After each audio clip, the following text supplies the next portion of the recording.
Hello and welcome to my reading of Rich Habits, the daily success habits of wealthy individuals. Find out how the rich get so rich, the secrets of financial success revealed by Thomas C. Corley. I will begin by reading the introduction, and I will start now. The fact is, success is elusive. Why? Why are the rich so rich? Only about 5% of the population in the United States realizes true financial success. What traits do they possess that make them so successful? Few ever find out. Unfortunately, how to be financially successful in life is not a subject that is taught in our schools. We are all in the same boat, attempting through trial and error to figure it out on our own. I have devoted years of researching the daily habits of wealthy people. I have incorporated what I have learned from my research into the Rich Habits program, which is designed to provide timely, easy to follow guidance on achieving ultimate personal and financial success. Wealth is not just a byproduct of random luck, education, hard work, or inheritance. Financial success is a foolproof process.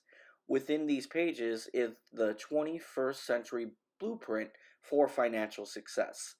I am a certified public accountant and certified financial planner to more than 1,000 individuals and small businesses.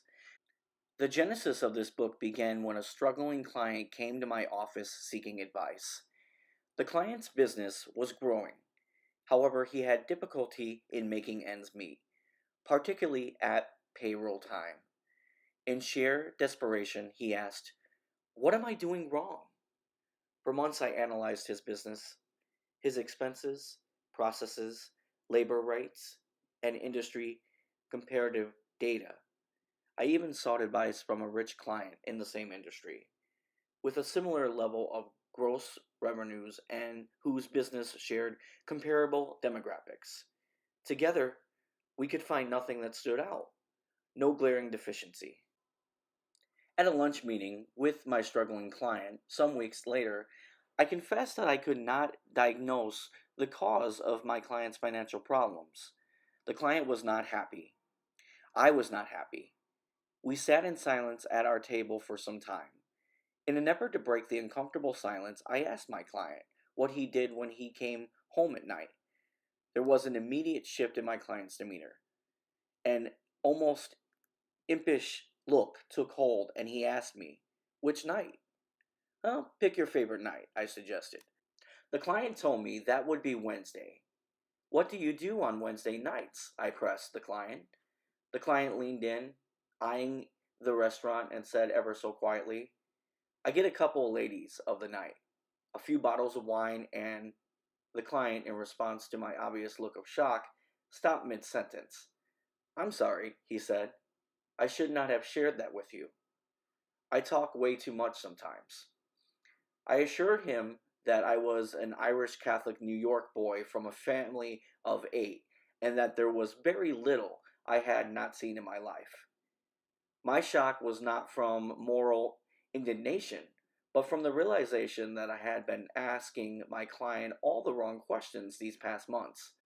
The epiphany I had was that there was much more to financial problems than meets the eye, and that I needed to ask the right questions. I eventually came up with a 20-question list that, over a 5-year period, I asked to just about every rich or poor client I had, as well as every business partner or person I knew. The data I gathered from these questions made me realize that there is a difference the size of the Grand Canyon in the way rich people and poor people live their daily lives. This one client unknowingly took me down a path towards the discovery of the secret to financial success. Chapter 1: The Insurance Salesman. "I just can't take it anymore," Phoenix Upman murmured into his half-empty pint glass. He ran his short, plump fingers through what little hair was left on his head as his cigarette burned out in the ashtray beside him. "Bad day?" the bartender asked nonchalantly as he leaned over the bar, perusing the sports section. He didn't seem particularly interested, but pretended to be for his customer's sake. Phoenix managed a sort of angry snort that gave way to forced hollow laughter. More like bad life. He drained the rest of his beer and slid the empty mug forward for a refill. Last night I had to tell my son that we could not afford to send him to college. We just don't have the money. We can't even swing tuition at Brookline. Brookline, the local community college, gave discounted rates to county residents, practically giving away an education. The bartender sensed immediately how pathetic Phoenix's financial situation must be if he couldn't even afford Brookline. The bartender had managed to give himself through 2 years there with what little savings he had supplemented from the actual tips from this place. Not even Brookline, huh? No, Phoenix said. He lit up another cigarette and took a long, slow drag, letting his eyelids close as he held in his breath. This one is on me. The bartender set a fresh pint down in front of Phoenix and contemplated the troubled man.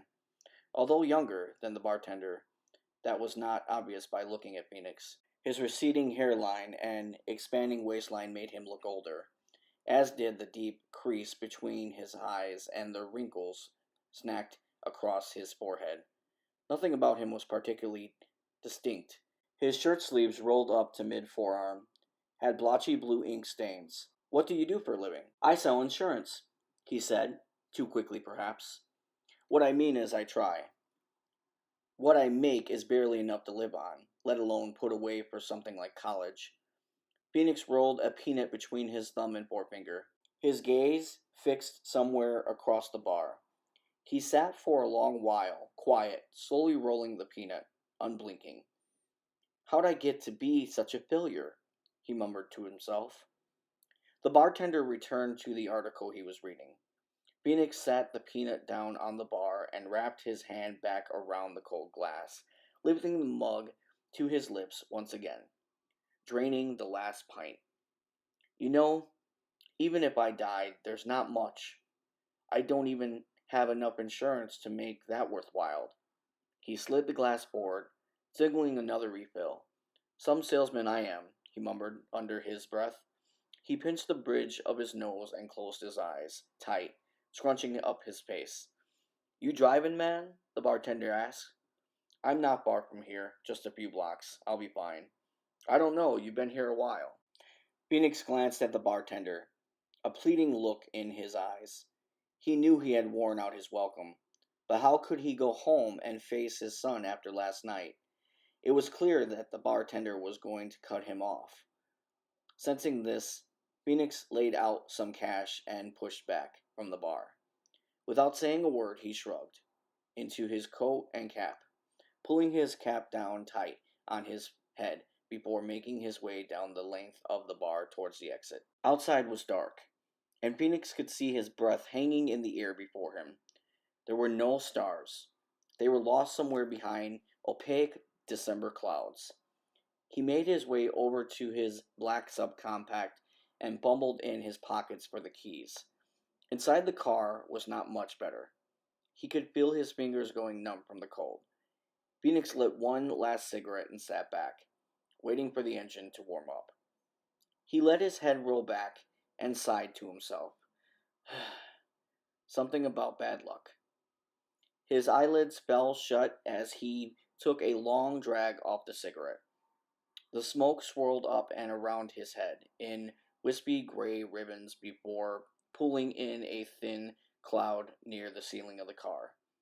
Phoenix opened his eyes and watched a trail of smoke dance away from the butt. He shook his head slowly. He thought about what he might say to his son, if the boy would even talk to him. A sudden knock on the driver's side window startled Phoenix. Jesus! He mumbled, fumbling around on the floor for the still burning cigarette that fell from his hand with the knock on the window. He found the cigarette and snubbed what was left in the overflowing ashtray before rolling down the window. Can I help you? He asked, gruffly, staring up at the stranger who had interrupted his thoughts. I was just about to ask you the same thing. Excuse me? Phoenix looked up at the stranger standing just outside the car. Do I know you? My name is Champ Daly, the stranger said, sticking out a gloved hand. Phoenix reluctantly obliged, loosely gripping the soft black leather, and quickly recoiled. And your name is? The stranger asked. Phoenix Upman? Hi, Mr. Upman. I couldn't help but overhear you back in the bar. I'm truly sorry for your troubles. Phoenix wasn't quite sure what to make of this.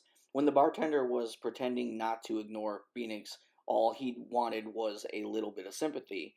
But now, coming from this stranger, well, it just made him feel more pathetic. Phoenix waved off the comment, shaking his head, and fixed his gaze straight ahead. I'd like you to come by my office on Monday, Champ continued. I can help you. Champ pulled a business card from his pocket and extended the card. Phoenix took the card and studied it suspiciously. Help me? You don't even know me. You'd be surprised, Champ replied, a warm grin spreading across his face. What are you? Like a loan shark or something? I'm not getting involved in that. I got enough problems as it is, Phoenix said.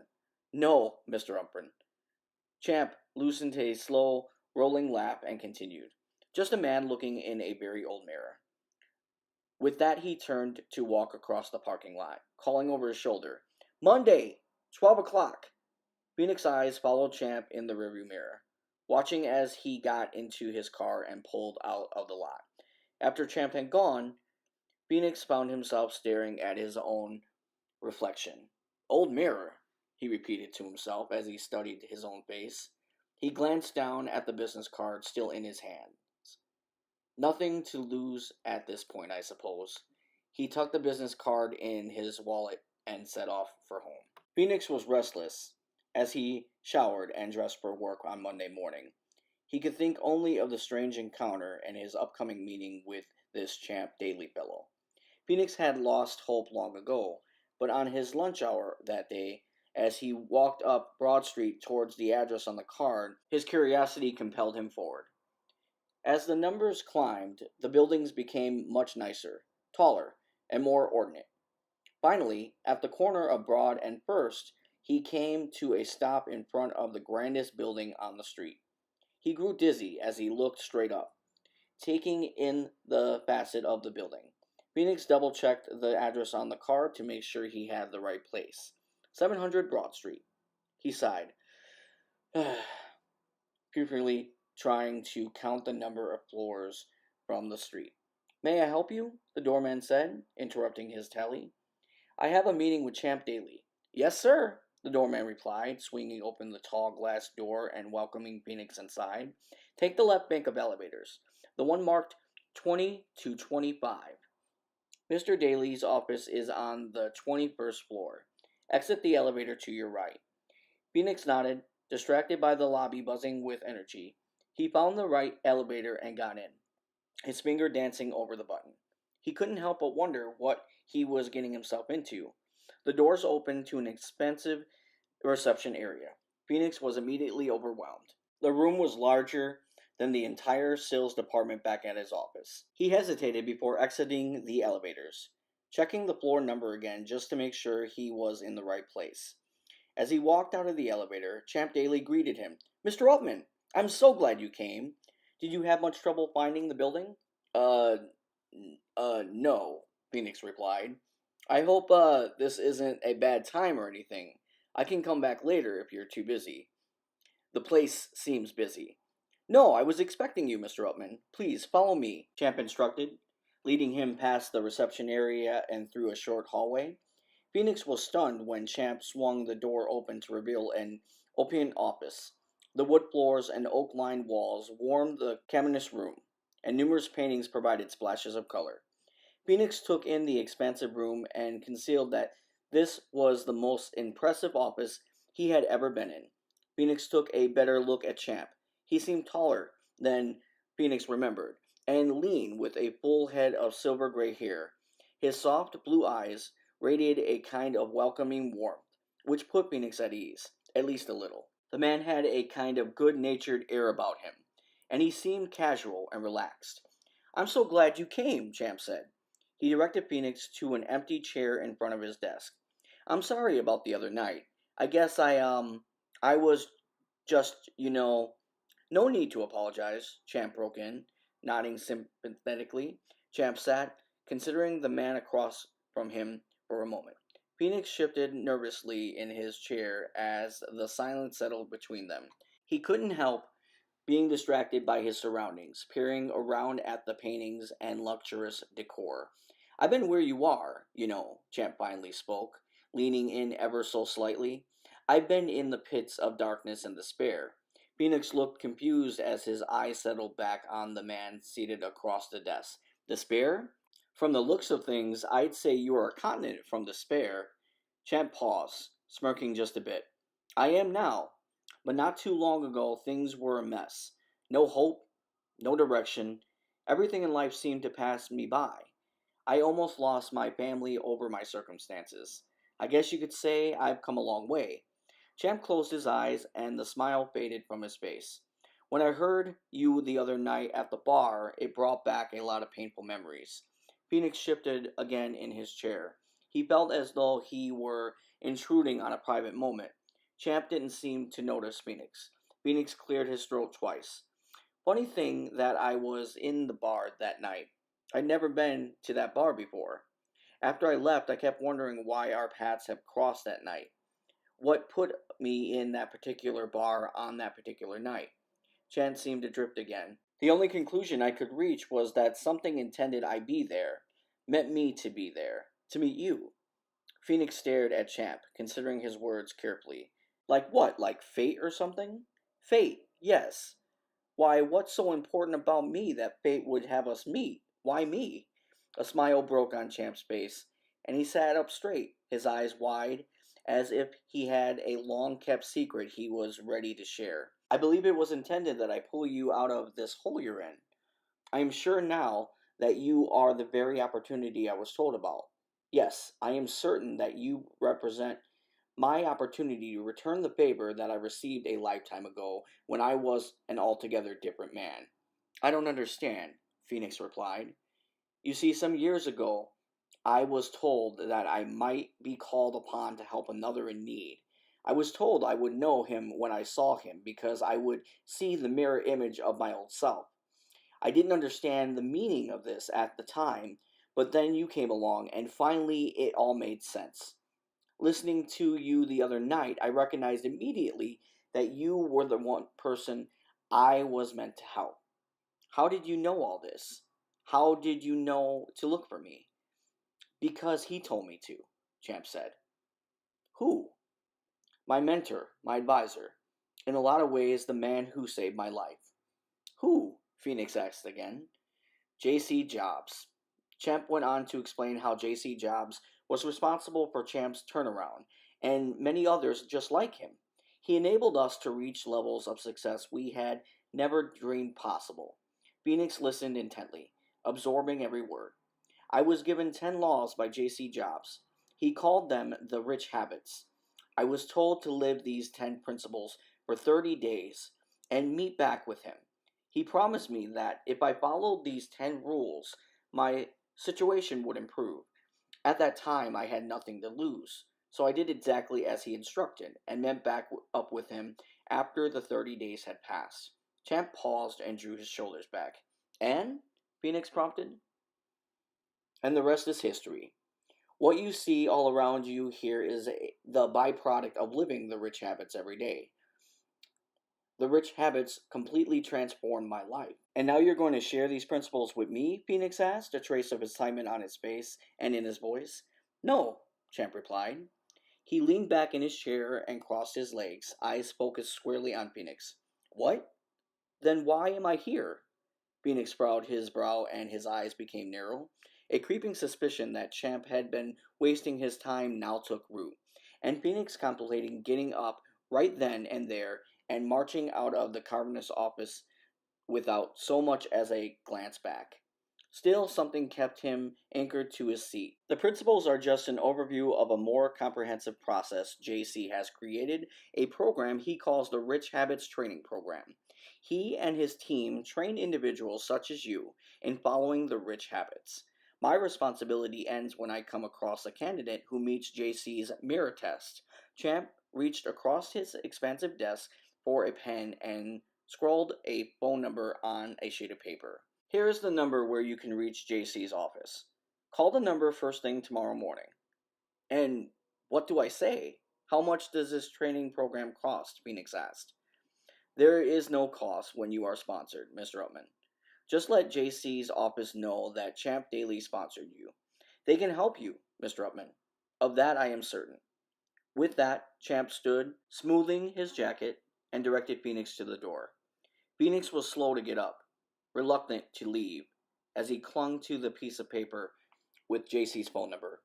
He couldn't help but think that the most valuable thing in the whole building was this simple scrap of paper now in his possession. The next morning, Phoenix did as Champ instructed. As soon as he got to work, he called the number. A woman answered. Hello, my name is Phoenix Upman, and I'm trying to reach JC Jobs. Champ Daly told me to give him a call. What may I tell Mr. Jobs this is in reference to? The woman asked. Champ Daly told me to say that I was sponsored by him. Certainly, Mr. Upman, the woman replied. She took down Phoenix's contact information and said she would relay the message to Mr. Jobs. Then she hung up the phone. Within a few minutes, the same woman called Phoenix back with an appointment for the next Rich Habits training session. Chapter 2, The Secretary. What am I going to do with her? John Andrews, CEO of Sunblade Inc., a distributor of saw blades in northern New Jersey, had just been informed by his office manager Nina that Dee had called in for the third time this month to say she was going to be late. The mornings were important for Sunblade, especially Dee's role, which required an hour each morning calling both existing customers and prospects. It was a process the company put in place years ago, and when the process was applied consistently, sales were the result. Dee's absence meant no calls and lost sales for the week. John, you keep bending the rules for Dee, and she just keeps pushing the envelope to see how much further you'll bend them. I told you last year to fire her. Why don't you just fire her already? Nina had lost her patience for Dee's poor attendance and sense of entitlement. Nina wanted Dee fired, but John just could not bring himself to do so. But I see so much potential in her, Nina. If I could just break her of some of these bad habits she holds on to, she would shine. I just know it. Dee Worthy worked as a secretary for Sunblade. Her pay for the past 2 years was meager, primarily due to her bad habits, as John began to call them. She was a young 24-year-old, heavy set to the point of being unhealthy. She had a pleasant smile and an attractive face. Most of Dee's colleagues described her as a hard-working, conscientious, and punctual employee. These same people also described Dee as lazy, neglectful, and tardy. At times she exhibited creativity, a great work ethic, and incredible promise. But eventually she always fell back into tardiness, distraction, and indifference. The root cause, many suspected, were family issues from which Dee sought refuge in food. Her near obesity caused health issues, which manifested in frequent sick days. A vicious cycle of bad habits. John admonished Dee at one of their many meetings following this cycle of absences. In Dee's family circle, she was the functional one. Her ability to earn even a meager income made her the family banker. John often tried to paint a picture of her reality, how her family was dragging her down due to their own bad habits and their seemingly inability to draw a consistent income. Unfortunately, Dee never took John's advice to heart. John recognized her vulnerability when it came to her family. Recognizing this weakness, her family took full advantage of Dee. Dee's insecurities didn't help matters either. I'm not that smart, she often said to others around the office. My cousin is the smart one in the family. She got the main course and all I got were the leftovers. Her cousin? John barked at Nina. The smart one with 2 children out of wedlock, lives with her, and hasn't had a job in over 2 years? Geez, I need to talk to you about something personal. John had grown so tired of these repetitious personal meetings with Dee, which were more and more frequent. I got a second job as a bartender, and I will need to leave early on Fridays. John can tell from the look on Dee's face that she feared these meetings as much as John had grown tired of them. How early, Dee? He asked in a clearly frustrated tone. I need to leave at 4 p.m. Work hours ended for everyone else at 5:30 p.m. John knew this would create a major problem for the other employees, who would resent seeing John as catering to Dee and bending the rules again, rules that didn't seem to apply to Dee. John feared that he would be sending the wrong message to everyone if he didn't exact some concessions from Dee. I will agree to this on two conditions. Yes, Dee replied sheepishly. The first condition is that you will have to make up the missing time on Thursdays. Some members of the staff worked late on Thursdays, finalizing orders for the next week, so he felt her presence might throw off any staff assurances that Dee was getting special treatment. Second condition is that if you fail to live up to condition number one, by the third time I will have no choice but to terminate your employment. Dee very reluctantly agreed to the terms. What choice did she really have? She needed the extra money. Dee left his office, and as the day wore on, she grew resentful of her boss, thinking he was singling her out and being hard on her. She felt he should cut her a break. She had a lot on her plate. He was, she decided, wrong in forcing her to comply with their agreement. Notwithstanding, Dee obliged her boss and this new schedule for a time. The staff seemed to accept this arrangement and did not make waves for John. However, after some weeks went by, Dee began to steal a few minutes here and there on Thursdays. Nina noticed this trend first and informed John. John confronted Dee on a Friday morning and said, "Strike one, Dee. You left early yesterday." Dee was angry. She knew John was too busy to notice her early departures and that Nina must have ratted her out. Dee reluctantly forced herself back into the regiment for a time. Subsequently, fell back into her bad habits. "Strike two, Dee," John advised her on another Friday following another breach of their agreement. The third strike did not take long, and on another Friday Dee found herself unemployed. 2 weeks passed since she had been forced to vacate her apartment. Her family had abandoned her. No one even tried to reach out to Dee to see how she was doing following the separation. Dee ran out of money, with not even enough for a meal. One night, succumbing to the hunger pains that were now all too familiar, she decided to visit St. Michael's food kitchen for a hot meal. But as she approached the food kitchen, she could not coax herself into the line of poor people waiting outside. She walked around the block, desperately trying to find the courage and humility to join the line. Jan Good had been watching Dee. He manned the outside line of the kitchen as a volunteer. His job was to help move the line along and direct the hungry into the facility for a hot meal. Jan began to notice Dee after her fourth trip past the kitchen, and he could see that she was distressed. Jan asked one of the volunteers to take his place momentarily, and he had walked over to Dee, who was now sitting on the curb with her hands covering her face and sobbing. "Are you hungry?" Jan asked. "Excuse me?" she mumbled back. "I volunteer at the kitchen. I noticed you've been passing by for the past 2 hours. Why don't you come in for some food?" "I can't." Dee drew her hands to her face and began to cry. "I can't. I'm just too humiliated." Dee lost all control and her body shook with her sobs. Composing herself, she looked up at Jan. "I never thought I'd ever be in this situation. I've done this to myself, you know. I made this all happen. I'm my own worst enemy. I blew a great job with a great boss in a great company." Dee lost her composure again and began to sob. Then once again composed herself. "My boss tried to make me see things as they really were. I just didn't listen to him. I am such a failure in life." Something she said, or something about her situation, rattled Jan. It all sounded too familiar and brought back some old memories Jan had thought he had long ago erased. This upset Jan. He excused himself and walked back into the kitchen. He emerged a short time later with a container of food for Dee. "My name is Jan Good. I understand what you are going through, and I think I can help." Jan handed Dee the container. "Help me? Do you find people jobs or something?" "Not exactly." Jan paused and repeated the words a stranger had spoken to him so many years ago. "I'm just a man looking in a very old mirror. Come by the kitchen tomorrow night after close." Dee spent the night in the bed of a local shelter, pondering the words uttered by Jan. I'm just a man looking in a very old mirror. She wondered to herself, what did it mean? The words reverberated in her head until sleep arrived. Dee met with Jan the next morning, and Jan shared his story. A long time ago, I lost my job under circumstances similar to your own.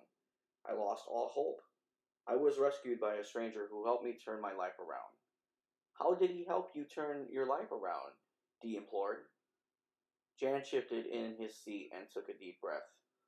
This individual shared 10 principles with me that changed my life forever.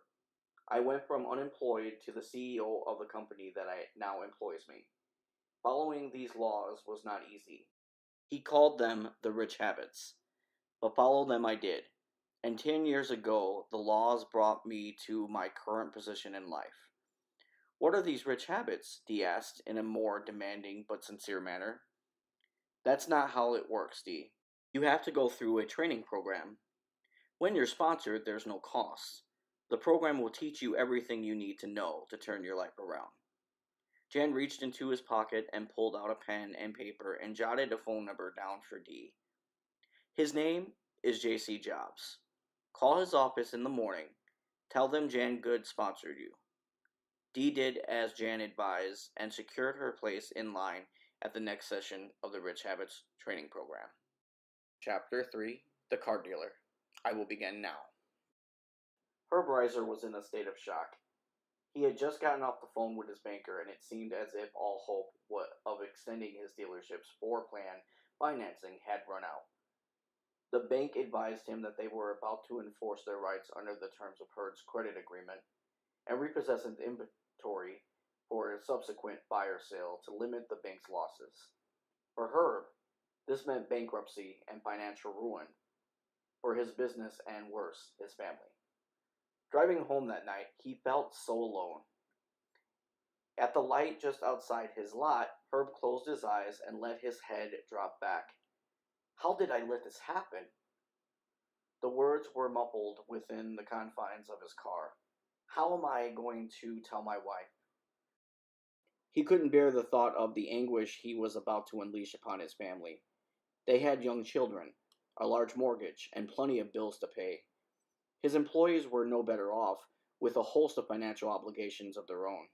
Many of them had taken a chance on Herb, left good jobs to come and work for him, and now this was how they would be repaid? From somewhere behind him a car honked, and Herb opened his eyes to see the green light ahead of him. Looking to his left as he eased on the gas, he saw the large lit-up dealership diagonally across the street from his own. That dealership was prospering. Their inventory of vehicles turned every month, while Herb's own inventory grew dusty and worn by the elements. What does he do differently? Herb begged for an answer from the great beyond, but his cries went unheard.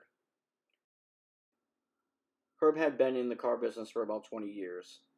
At every dealership that employed Herb, he was the top salesperson. No one even came close to matching Herb's productivity. The man knew how to sell a car. Herb could sell just about anything on the lot, and he knew this, often bragging to coworkers. I could sell ice to Eskimos. And his success was rewarded. Herb received generous bonuses and many awards to the dealership tricked down to him in the form of free vacations, Rolex watches, and numerous other items. Herb turned into his street, a quiet tree-lined cul-de-sac that backed into an inlet. The houses were neatly framed by lush manicured lawns and driveways lined with flower beds. He pulled to a stop on the road in front of his house. Lights were on in the kitchen and the living room. His family would all be up, his wife cleaning dishes over the sink, the kids watching television doing homework or playing. He couldn't tell them. How could he ruin their sense of home and safety? They were expecting him to walk in, heat up some dinner, and talk with them. For them, tonight was a night like any other, but Herb knew that everything was about to change drastically. At a National Automobile Dealers Association convention several years before, Herb was approached by a dealer he knew from Staten Island. They got to talking, and the dealer told Herb that he'd grown tired of traveling to Mitsubishi franchise in Rhode Island every month to review the month-end finances. and created the budget for the following month. He was looking for a buyer, and Herb eagerly jumped at the opportunity. He had long dreamed of owning his own store, of running his dealership the way he believed a dealership ought to be run, making his own rules and reaping his own rewards. He wanted to be one of the big boys, and he saw this opportunity as his long awaited break. The first few months in his newly owned car dealership were slow, but that didn't shake Herb's resolve. He attributed the low sales number to the ownership transition and was confident that things would soon pick up. He even decided to roll up his sleeves and show his sales team how selling was done by a pro. The numbers picked up a bit, but not the way Herb anticipated. He continued selling day after day, month after month, but sales came hard. Herb had trouble adjusting to his expanded responsibilities of ownership.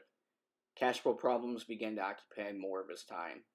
He found himself visiting banks with increased frequency to add new lines of credit or strike new floor plan financing arrangements. He spent more time in bank offices than he was spending on the floor of his own showroom.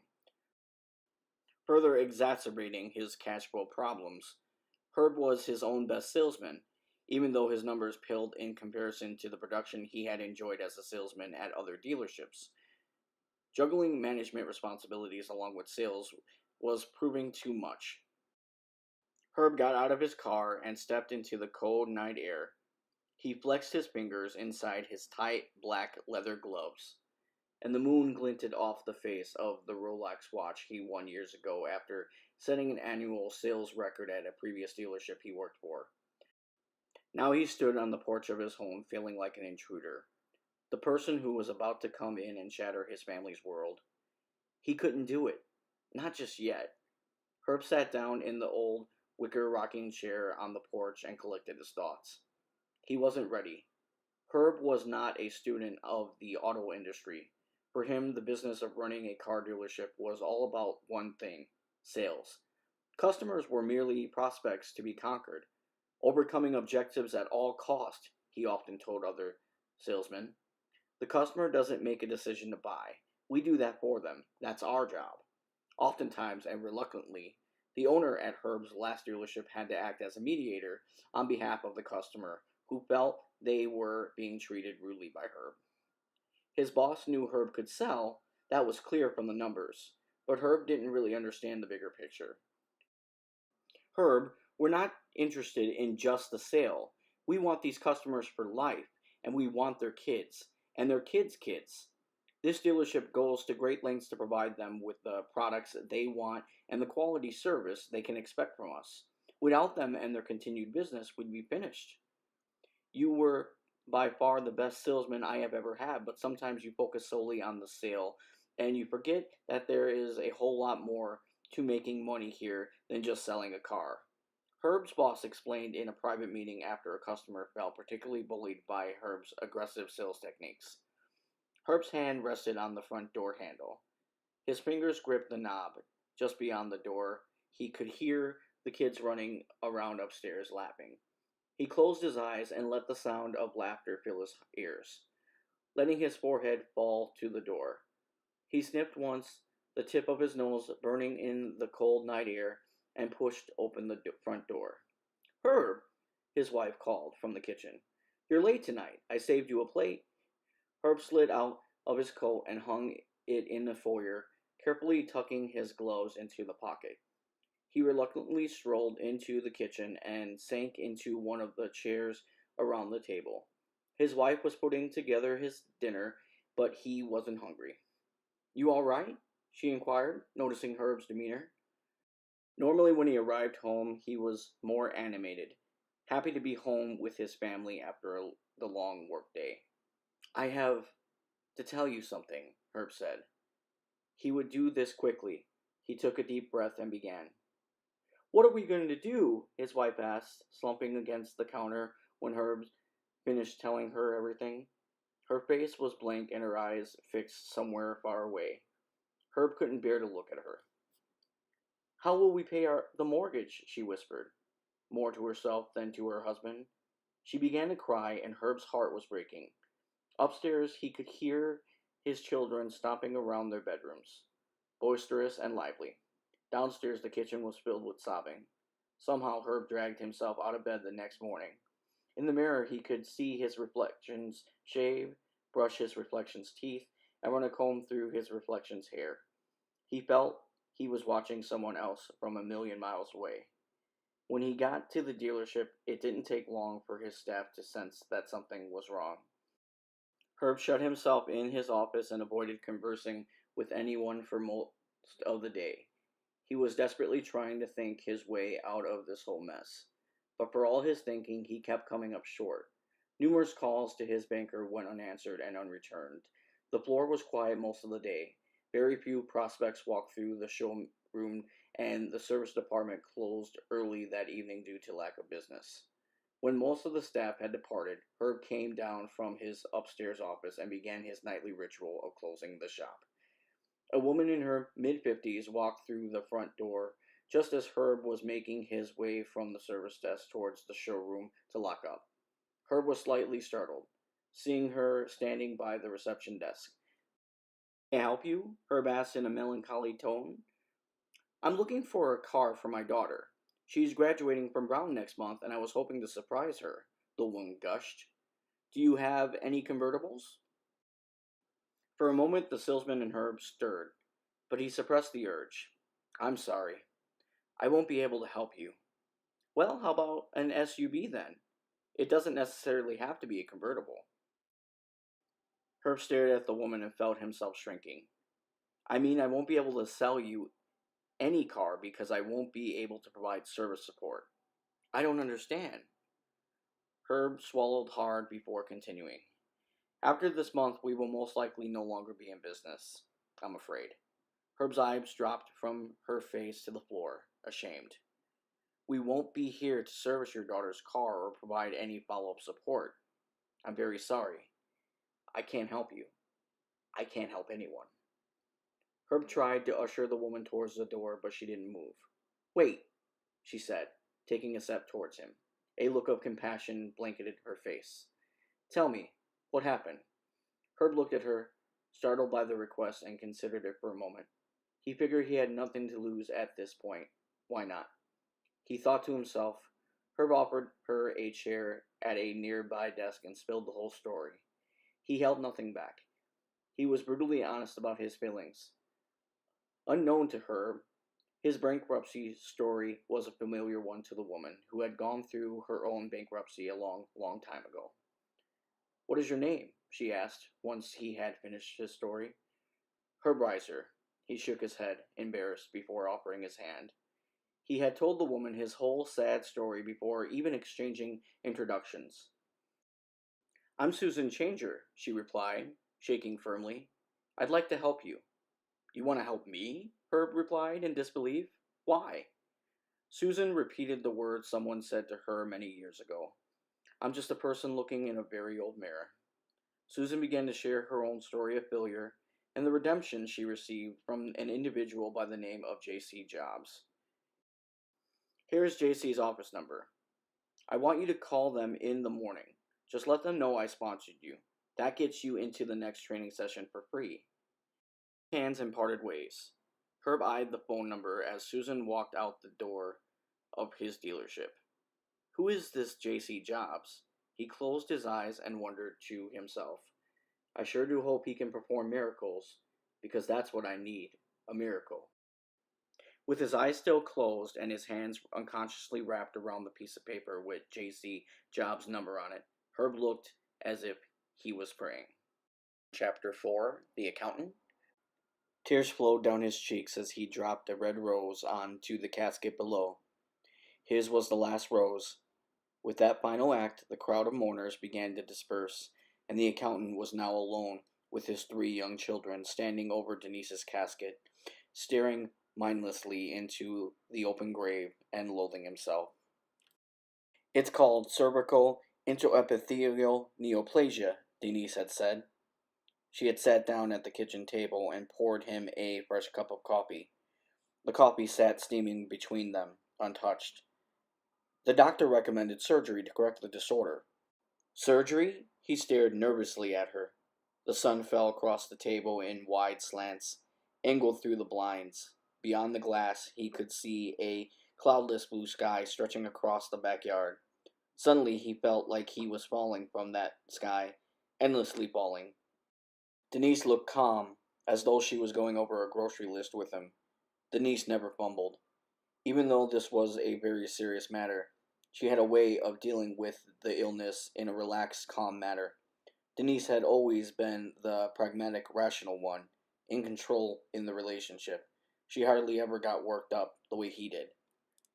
I asked if the surgery was absolutely necessary, and he seemed to waver. Denise threw her left hand in the air in a dismissive fashion. He said I didn't need to have the surgery done right away, but there were certain risks if the problem were to remain uncorrected indefinitely. Denise rested her chin casually in her hand, as though she was recalling memories of a recent holiday or chatting about a neighbor's new kitchen. Her pose amazed him. Get the surgery, Denise, please. Oh, please yourself. You know we can't afford the surgery. Our insurance is ridiculous. The deductible is way too high. If you need the surgery, you need the surgery, he pleaded with her. He brought his hand to his mouth and shook his head, trying to clear his mind of the image of a sick Denise. He forced himself to focus on her as she was, here and now. She looked like his Denise, the same woman he had wed nearly 20 years ago, although now slightly plump, with the hint of a smile always dancing behind her eyes, vibrant and alive. She couldn't be sick, not Denise. Can't afford the surgery just now, and we certainly can't afford for me to be incapacitated, Denise demanded. We just don't have the $5,000 right now. The surgery will just have to wait. He dropped his hand to the table and let out an audible, exhausted groan. Her fingers crept over the tabletop and came to rest atop his hand, warm, soft, and comforting. She squeezed tightly in an effort to reassure him. It can wait until after tax season. We'll have the money then, she smiled at him.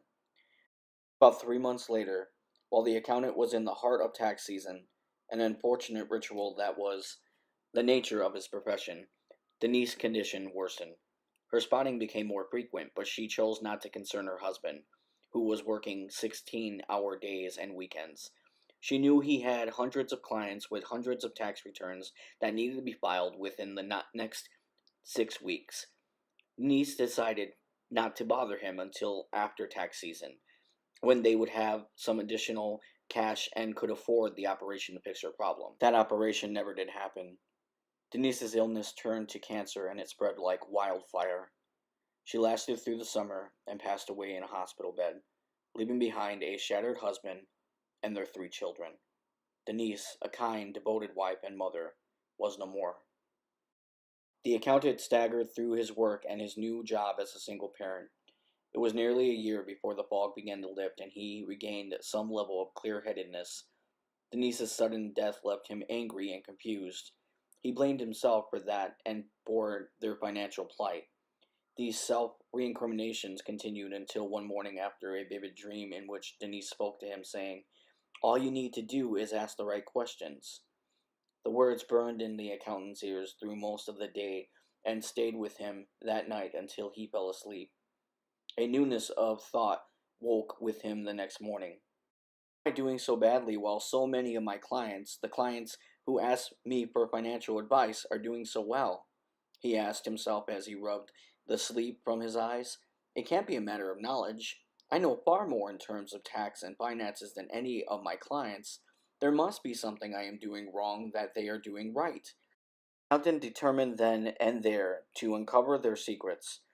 One of the first things he did was to create a list of questions to ask his successful clients in an effort to find out what they did that he didn't. His list evolved and changed over time into 20 questions. He woke one night with the thought that he should also take this list of questions to his unsuccessful clients to see if there were differences between their answers and those of his wealthy clients. The U.S. Patent Office refers to such extraordinary human thoughts and ideas as flashes of genius. That night, it had never occurred to the accountant that the answers he obtained from his successful clients only had relevance if they could be compared to the answers of his unsuccessful clients. What was initially a relatively simple, short term project became a 5 year obsession with analysis and discovery in studying the idea he gathered from the two diverse groups. The conclusion was astounding. There was a difference, the size of the Grand Canyon, between the answers he received from his successful clients and the answers he received from his unsuccessful clients.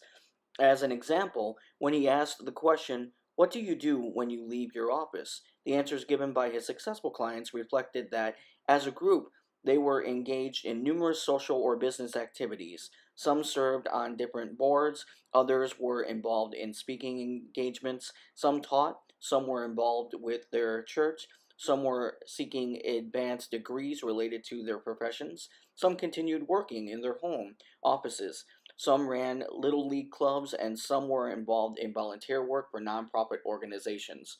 When this question was asked of the unsuccessful group of clients, their answers were strikingly uniform. They ate dinner, watched television, or engaged in some recreational activity, went to bed, and repeated the same routine the next day. The accountant's epiphany was that he had uncovered the secret to financial success, which he could see was embodied in the daily habits of successful people. Excited by his discovery, he categorized his findings, which he eventually narrowed down into easy to understand principles that came to be known as rich habits.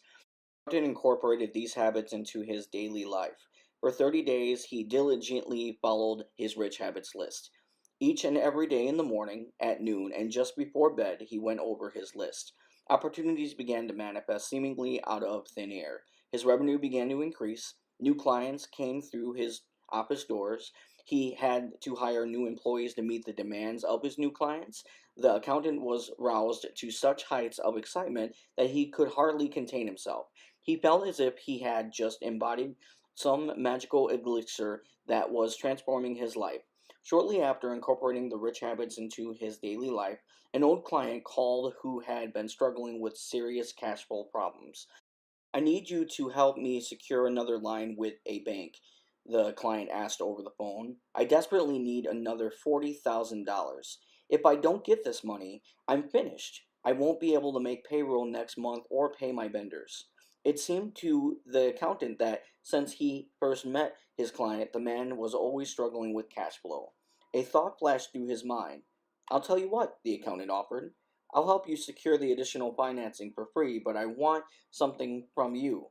Come in next week and I'll explain further." He hung up the phone and during the next week set out to develop a workable program based upon his rich habits so that he could share them with his unfortunate client. The following week, the two met in his office. "What's this?" The client was puzzling over the papers that lay before him. "This is an agreement," the accountant replied. "For what?" the client asked as he began to study the lead document, which read as follows: "I herein agree to diligently follow the attached program for 30 days. In exchange, all fees associated with securing additional financing will be waived." The client considered the document for a few moments and browsed through the program the accountant created just for him. "That's all I have to do? Follow this program for 30 days? A slight smile spread across the accountant's face. 30 days? Simple enough. The client signed the document. "Are you ready to begin?" the accountant asked enthusiastically. "Now? I guess so," the client stammered. With that, J.C. Jobs pulled a copy of the Rich Habits training program towards his client and opened to the first page. Chapter 5: The Rich Habits Training Program. The Rich Habits Training Program. Before beginning the Rich Habits Training Program, it is necessary to dispel a common myth about financial success with regard to luck. Many unsuccessful people rationalize that they don't have good luck, or just aren't lucky. They argue that in order to be financially successful, you need good luck. Is good luck important to becoming successful? The answer is a resounding yes. All successful people have experienced good luck. In fact, no one will ever become successful if they do not have some good luck. But let's elaborate on this truth. There are 4 types of luck. The first type of luck is random good luck. This is a type of good luck we have no control over, like winning the lottery or receiving an unexpected inheritance. The second type of luck is random bad luck. Like random good luck, we have no control over this either. Events creating this type of luck are outside of our influence for the most part. Examples include coming down with a disease, getting hit by lightning, random accidents, a tree falling on your house, etc. The third type of luck is opportunity luck. This is good luck that is a byproduct of good daily habits. Think of opportunity luck as an apple orchard. You prepare the land, plant the apple seeds, and diligently nurture the trees as they grow. After some time, the apple trees blossom and bear fruit. This fruit is the byproduct of doing the things you needed to do over a long period of time, and these apples represent opportunity luck. Successful people do the things that are necessary over the long term in order for opportunity luck to occur in their lives. They live the rich habits every single day. Rich habits are like a magnet for opportunity luck. Many of the opportunities are completely unexpected. Some people refer to this as the law of attraction. Opportunity luck follows the law of attraction for those who live the rich habits. The fourth type of luck is detrimental luck. Detrimental luck is the evil twin of opportunity luck. Unsuccessful people have bad habits. Like the rich habits, bad habits are also seeds. They will take root and grow until they, too, bear fruit. Unfortunately, the bad fruit birthed by bad habits brings detrimental luck into the lives of the unsuccessful. This detrimental luck might be a job loss, investment losses, foreclosure, divorce, illness, or something similar. To bring success into your life, you need to attract the right kind of luck. Living the rich habits guarantees you will attract the right kind of luck, and opportunities will appear seemingly out of thin air, as with low-hanging fruit. All you have to do is reach out and pick it. Rich habit promise number 1. I will form good daily habits and follow these good daily habits every day. Good daily habits are the foundation of success. Successful people differ from unsuccessful people in their daily habits. Successful people have many good and few bad daily habits. Unsuccessful people have many bad and few good daily habits. Most successful people are not even aware that they possess such good habits. This is why defining success has always been difficult. No person will ever be successful until they can identify their strengths and weaknesses. Self-assessment requires brutal honesty. But how does one define a given strength or weakness? This is not an easy task, as it is often too numerous a request. We get in our own way. Our egos interfere, and we are left with an uncertainty about the accuracy of our own analysis. It is much easier for a third party to assess us than for us to assess ourselves. A simple and foolproof approach to assessing ourselves is to look at our daily patterns of living, our daily habits. By recognizing our daily habits, we gain keener insights into our individual strengths and weaknesses. Understanding that our own bad daily habits are preventing us from becoming successful represents the first and most significant step on the path towards financial success. On a piece of paper, form 2 columns. List your bad daily habits under column 1, invert each one of your bad daily habits, and list their opposites under column 2, which we'll refer to as your new good daily habits. See example on the next page. Bad daily habits. I watch too much television. I don't exercise regularly. I don't watch what I eat. I don't do my work-related reading.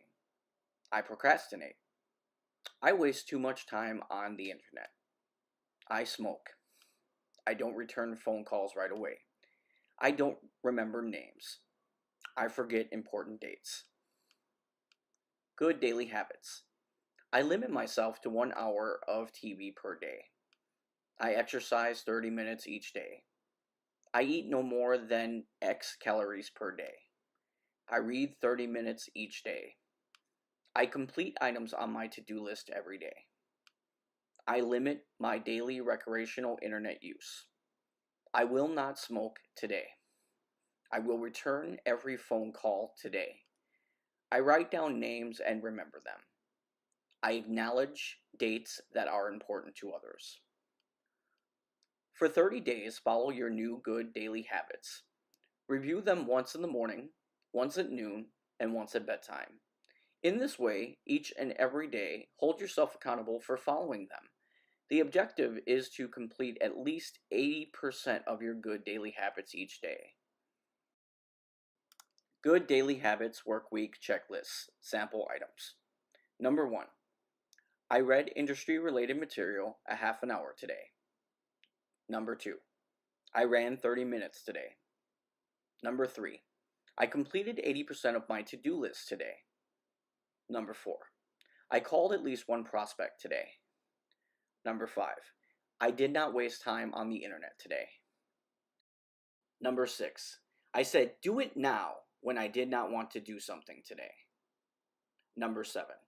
I stopped myself from saying something sarcastic today. Number 8. I stopped myself from saying something inappropriate today. Number 9. I stopped myself from talking today when I realized I was talking too much. Number 10. I ate no more than 2,000 calories today. Number 11. I limited myself to 2 beers today. Number 12. I left the office after 6 p.m. today. Number 13. I called one person today just to say hello. Number 14. I called someone today to wish him or her a happy birthday. Summary. Successful people are slaves to their good daily habits. This is the first rich habit and the most important rich habit. Rich habit promise number 2. I will set goals for each day, for each month, for each year, and for the long term. I will focus on my goals each and every day.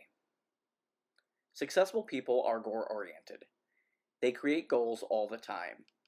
Daily goals are represented in their daily to-do list. Long-term goals are broad initiatives to be accomplished at specific points. Successful people focus on work at work and leave their family and personal matters outside the office in an effort to achieve their business goals.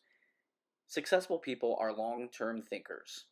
They are constantly looking to the future in an effort to determine where they are in terms of accomplishing their goals. Do not dwell on the past. No daydreaming about past successes or failures. They continuously make course corrections to get back on track in achieving their goals. Unsuccessful people are not goal-oriented. Like leaves on a fall day, they float in the air aimlessly without direction. They allow the distractions of daily living to affect their ability to perform their duties at work. They allow themselves to become easily distracted by things that have nothing to do with their work. Since they are not focused on goals, they have nothing grounding them to the tasks that they need to perform to become successful. Daily goals. Before beginning each day, compile a daily goal to-do list. List only those things that have a realistic probability, 80% chance of being completed that day. Prioritize this list and set a specific time in which to tackle each item. The lower priority items are those that have a low probability, bottom 20%, of being accomplished that day, and can be accomplished the subsequent day.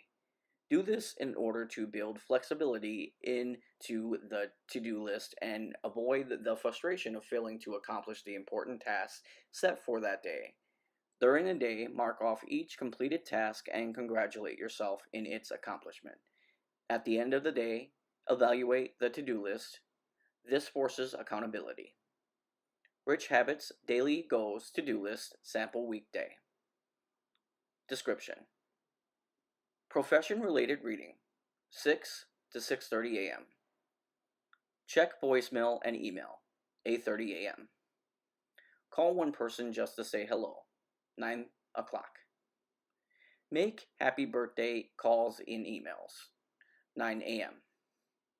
Call prospect list, 9:30 a.m. Complete pending life insurance applications, 10 a.m. Follow up pending cases, 11 a.m. Client meetings, 1 to 5 p.m. Return all phone calls, 5 p.m. End of day prospect calling, 5:30 p.m. In the above example, completing 8 out of 10 daily goals for the day is considered successful. Monthly goals. At the beginning of each month, list monthly goals. These are goals with a realistic probability of being reached by the end of the month. Break down each goal into tasks or steps. The monthly goals could be the number of insurance policies to write that month, or the number of new clients you hope to gain, or a revenue target for the month. These goals might include a project to be completed or an article to be written. Example monthly goal number 1. I will write 5 life insurance policies this month. In order to achieve this goal, I will need to meet with 10 prospects each week for the next 4 weeks. In order for these meetings to occur, I will make 50 phone calls each week, which breaks down into 10 calls each day. Goals for the current year and the following year. Goals for the current year and for the following year represent initiatives that you have some degree of control over achieving. Break down each goal into tasks that need to be accomplished. Example, current year goal number 1. I will pass the CPA exam this year. In order to reach this goal, I will study.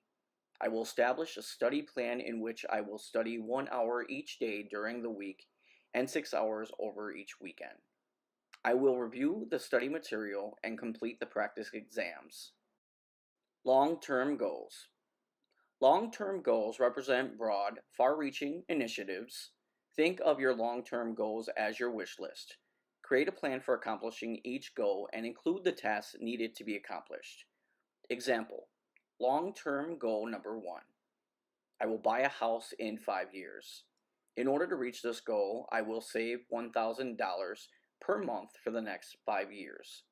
In order to save $1,000 per month, I will reduce my expenses and deposit $250 each pay period into a separate savings account. Rich Habits Goal Sheet. Current year goals. Take CPA exam. Obtain long-term care designation. Increase savings account by. Pay off car loan. Lose 10 pounds by. Obtain promotion to. Next year's goals. Write and publish book. Increase savings another. Take CFP exam. Get my weight down to 180 pounds. Run marathon. Increase salary to. Long-term goals. Make a certain set of money within 5 years. Buy convertible for my wife. Become a partner by a set date. Pay off mortgage by a set date. Buy beach house by a set date. Accumulate a certain amount of money in college savings for my children. A useful technique to assist in keeping long-term goals in sight is the use of a vision board. A vision board is an actual picture of long-term goals. This may be a picture of the house you desire to buy, a picture of the business you hope to own one day, or a picture of the type of place you hope to retire to one day. Before he rose to great fame, comedian Jim Carrey wrote out a check to himself for $20 million and kept that check in a place where he would see it every day. That check represented a vision board for a long-term goal. He desired to achieve one day to be paid $20 million for a movie.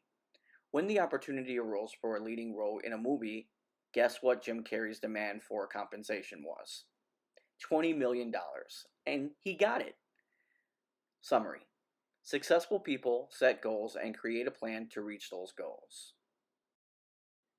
Rich Habit Promise number 3.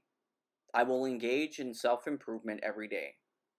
Successful people engage in the process of self-improvement every day.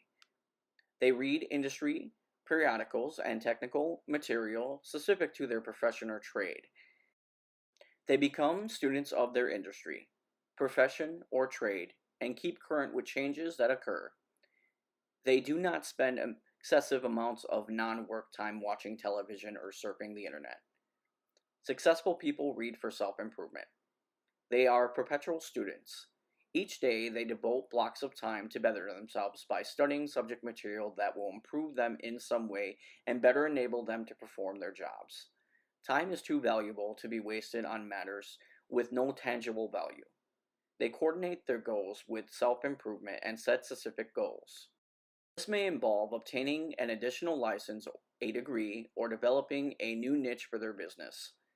They are continuously engaged in some constructive project to increase their skill sets, promote their businesses or careers, keep their minds sharp, and expand their business prospects. Unsuccessful people are not students of their industry, profession, or trade. They do not routinely follow their industry. They do not regularly read industry periodicals. They would rather spend hours each day watching television or engage in junk reading.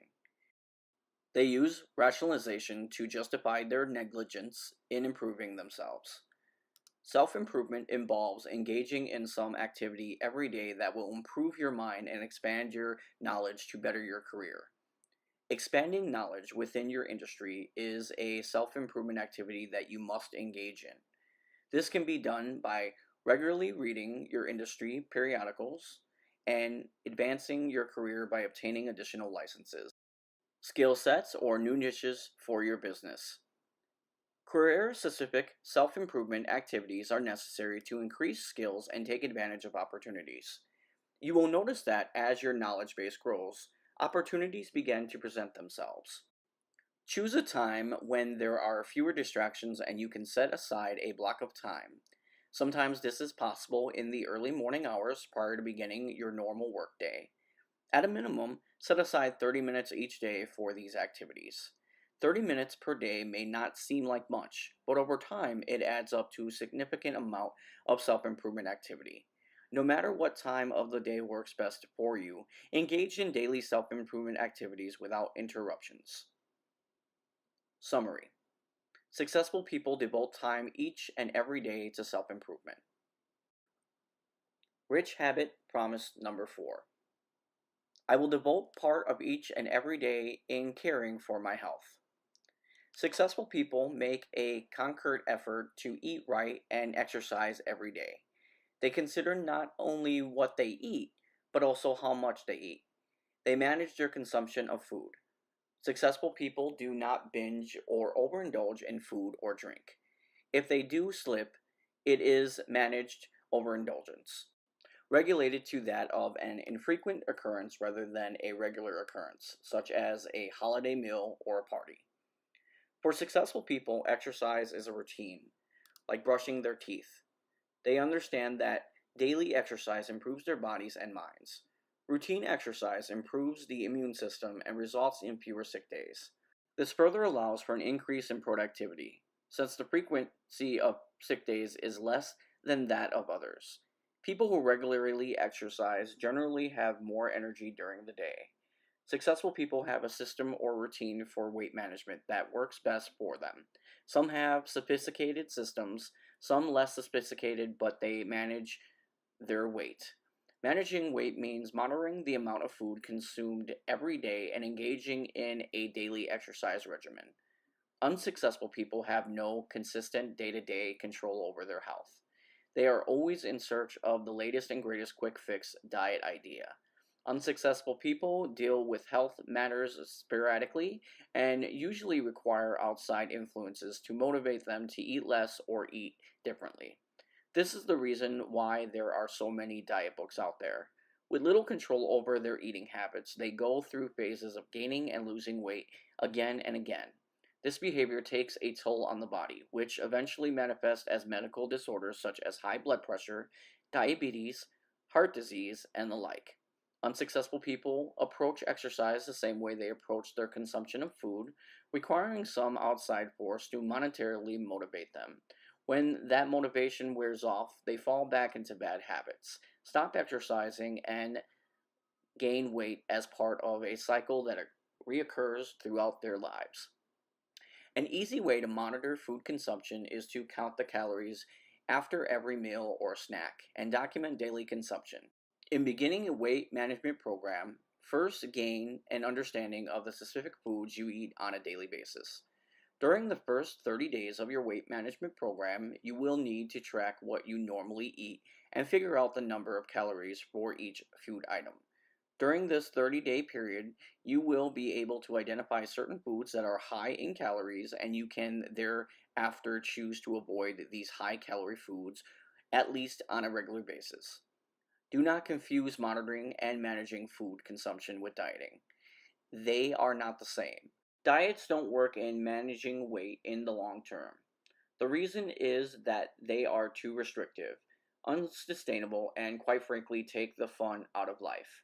Managing the consumption of food does not mean starving or never again eating special treats. You are going to eat treats from time to time, and you should not feel guilty about this. You simply need to understand that you can't eat those high calorie foods every day, as this will likely push you over your daily caloric threshold, which is the threshold you need to stay within in order to lose or maintain your weight. You should be free to eat and drink the things you like when the spirit moves you. But you need to understand that eating some of the foods you love might mean occasionally exceeding your caloric threshold for the day, which is fine as long as this is the exception rather than the rule. Monitoring food consumption only gets you halfway towards managing weight. You must engage in a daily aerobic exercise regimen for at least 20 to 30 minutes a day, 4 days per week. Jogging outdoors provides the most effective results. The number of calories burned when running is greater by about 1/3 than an indoor treadmill, stairmaster, or stationary bike. Lifting weights, sit-ups, push-ups, and the like are good supplements to any basic aerobic activity, but they are not substitutes for aerobic activity. By themselves, these exercises will not help you lose weight as much as they will help you shape and tone your body. Aerobic activity is the most reliable activity to help you lose weight and should be the foundation for your exercise regimen. Morning may be the best time to engage in exercise activity. By preceding the workday, you are less likely to be pulled away by scheduling issues or conflicts that often occur during the day. A great tool to monitor your weight is the Rich Habits Weight Management Tracking Schedule. Tracking takes only 5 minutes each day. You will begin to see patterns in your weight management that enable you to better understand your body and allow you to gain control over your weight. Within 2 months of completing the Rich Habits Weight Management Tracking Schedule, see next page, you will be able to determine your individual daily caloric threshold, and you can then manage your calorie intake to lose or maintain your weight. For example, assume your daily threshold is 2,100 calories per day. Given the level of exercise you do, if you consume less than 2,100 calories each day, you will lose weight every day. Summary. Successful people manage their consumption of food and engage in regular exercise. Rich Habits Weight Management Tracking Schedule. Sample page. Start weight, goal weight, end weight. There is a column for dates for Sunday, Monday, Tuesday, Wednesday, Thursday, Friday, and Saturday, as well as the date of each day, an area for your weight, an area for aerobic activity time. There then is an area for breakfast calories, lunch calories, dinner calories, and total calories. The next area is for the complete cumulative calories that you've accumulated and the average calories. There is also an area on the top for calorie threshold. A second sample form is going to be for each month, and then the aerobic days of each month, the minutes of each month, the miles that you've actually ran each month, the average calories, the lost pounds and gain pounds of each month, and then the start weight of when you started it, what month you started it, and the end weight for each month. Rich Habits Promise number 5. I will devote each and every day to forming lifelong relationships. To successful people, relationships are like gold. They tend to relationships like a farmer tends crops, nurturing them every day. remembering names, birthdays, gifts for newborns, and interacting frequently. Successful people seek to help their relationships and their business associates, even when there is nothing in it for them. They are focused on others rather than on themselves. For successful people, networking is a prerequisite to their success. They develop systems and processes as tools to assist them in networking efforts. They search for reasons to reach out to their contacts, such as birthday contacts or congratulatory calls, cards, or gifts. They attend important celebrations and milestones such as graduations, funerals, and weddings. They network with individuals who are like minded. They do not waste their time developing and nurturing relationships with individuals who are only out for themselves. They cut all ties that are harmful or destructive and stay clear of individuals who are perpetually in a state of turmoil. Many times, this turmoil is financial in nature. These individuals have bad habits and often drag down their friends or associates. Successful people are students of relationship building. They faithfully return phone calls right away. They continuously seek out ways to improve their relationships. Unsuccessful people have a "what have you done for me lately" attitude about relationships. Some, oddly enough, even consider it a virtue when they unintentionally shortchange others. If an individual cannot provide them with some immediate value, they are ignored until needed. No calls, emails, or cards on birthdays. No gifts congratulating their friends or associates on the important events in their lives. Unsuccessful people are not good networkers. They don't seek to improve their relationships with others on a continuous and regular basis. They do not return phone calls right away, and sometimes not at all. Unsuccessful people adopt a put out the fire mindset in managing relationships. When a crisis arises, and unsuccessful people often have sudden crises in their lives, they reach out for help. Oftentimes, they seek assistance from an individual they have neglected. When it comes to relationships, unsuccessful people simply do not care enough to invest time in developing relationships. Successful people employ a system in managing their relationships. Some have systems that can be quite sophisticated and utilize the latest in technology and software. Whatever system you create for yourself, find a way to track various types of information about each of your contacts. Besides names, addresses, phone numbers, and email information, capture other important data such as professions, birthdays, spouse names, spouse birthdays, names of children, college, graduate school, law school, etc. Hobbies, interests, and other important data. Important means important to your contact. The most common contact management system is Outlook. Almost anyone with a computer has Outlook. Some cell phones even link up with Outlook, giving you the ability to carry contact information with you. Having the greatest contact management system in the world does you no good unless you put your system to good use. The most basic system provides a process that reminds you of a contact's birthday so you can reach out to them to wish them a happy birthday, even if you do not regularly communicate with a specific person. This minimum amount of contact keeps your relationship alive. Birthday calls allow you to maintain a relationship by being in touch at least once a year. Your contact may reciprocate, thus increasing the frequency of your contacts with this individual to 2 times per year. I have never met a successful person who has not shared with me the same nasty little secret. Each of us has difficulty remembering names. To overcome this failing, successful people create a system to help them remember names of even the most remote contacts. A good way to remember names is to group your contacts by category. For example, you can group contacts into the following categories: tennis contacts, golf contacts, bowling contacts, club contacts, neighbor contacts, friend John Smith's friends, colleagues' friends, spouses' college friends, business partners' friends, work associates and their families, church, synagogue, mosque, or community contacts, etc. Before any event in which you are likely to run into one or more of your contacts, you can pull up that category's group of contacts and review their names just before you go to the event.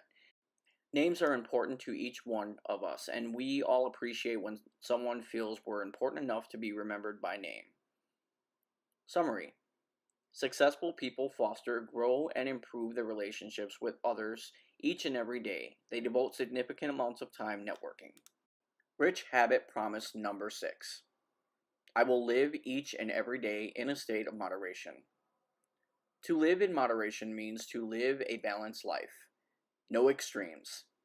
Successful people avoid excesses, wild emotional swings, addictions, obsessions, binging, starvation, extravagances, and fanatical behavior. They keep their thoughts and emotions on a short leash. They understand the need to be on an even keel and in control of their lives.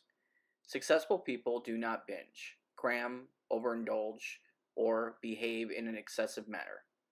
They understand that life is a marathon and not a sprint. They moderate their work hours, eating habits, exercise, alcohol intake, watching television, reading, internet use, phone conversations, emails, text messages, conversations, entertainment, sexual relations, and so on. Their personalities reflect this moderate mindset. They do not become overly excited or excessively melancholy. They are even tempered and slow to anger or excitement. Their moderate mindsets puts family, friends, colleagues, and business partners at ease, which helps improve relationships. As a consequence, people enjoy being around them. There is a comfort level in dealing with them in all matters. Successful people eat, drink, entertain, and live moderate lifestyles. Contrary to what many believe, and as a general rule, their homes, cars, personal effects, vacations, etc., are not extravagant. Warren Buffett, one of the wealthiest individuals in the world, has lived in the same home he was married in more than 50 years ago. His home is modest with no fence or surrounding wall. While he owns a private jet business, he flies commercial airlines. He drives back and forth to work in his car every day. Warren Buffett lives this rich habit on a daily basis. Unsuccessful people live in extremes. They eat too much and drink too much. They overreact to events. They permit their emotions to swing in extreme manners, which create great conflict and pain in their relationships. Emotions such as anger, happiness, love, hate, jealousy, and envy are placed on a very long leash, perhaps reeled in momentarily when their most important relationships are placed in jeopardy. They obsess over food, drink, sex, drugs, gossip, personal possessions, their opinions, their thoughts, and their actions. Unsuccessful people have little control over their lives. They have wild swings in their moods, which result in strained health, strained relationships, and strained finances. They have a keep up with the Joneses mindset. Their spending patterns are continuously influenced by others. If they fall into money somehow, they spend this money on big homes and expensive cars to impress others. Mortgages and loans stretch them financially. Many refinance their homes in an effort to maintain their lifestyles. An unexpected event such as job loss, temporary disability, or sudden decline in earnings results in immediate financial catastrophe because unsuccessful people live paycheck to paycheck. They have no savings or financial safety net. Their priorities are misplaced. They are incapable of living moderate lifestyles, prioritizing their needs correctly, or living within their means. Summary. Successful people do everything in moderation. Rich habits promise number 7. I will accomplish my daily tasks each and every day. I will adopt a do-it-now mindset. Successful people do not procrastinate. They do not put off until tomorrow what can be done today. They are focused on accomplishing things. They create to-do lists to record and plan the accomplishments desired for each day. They understand the needs to be the ones controlling their lives.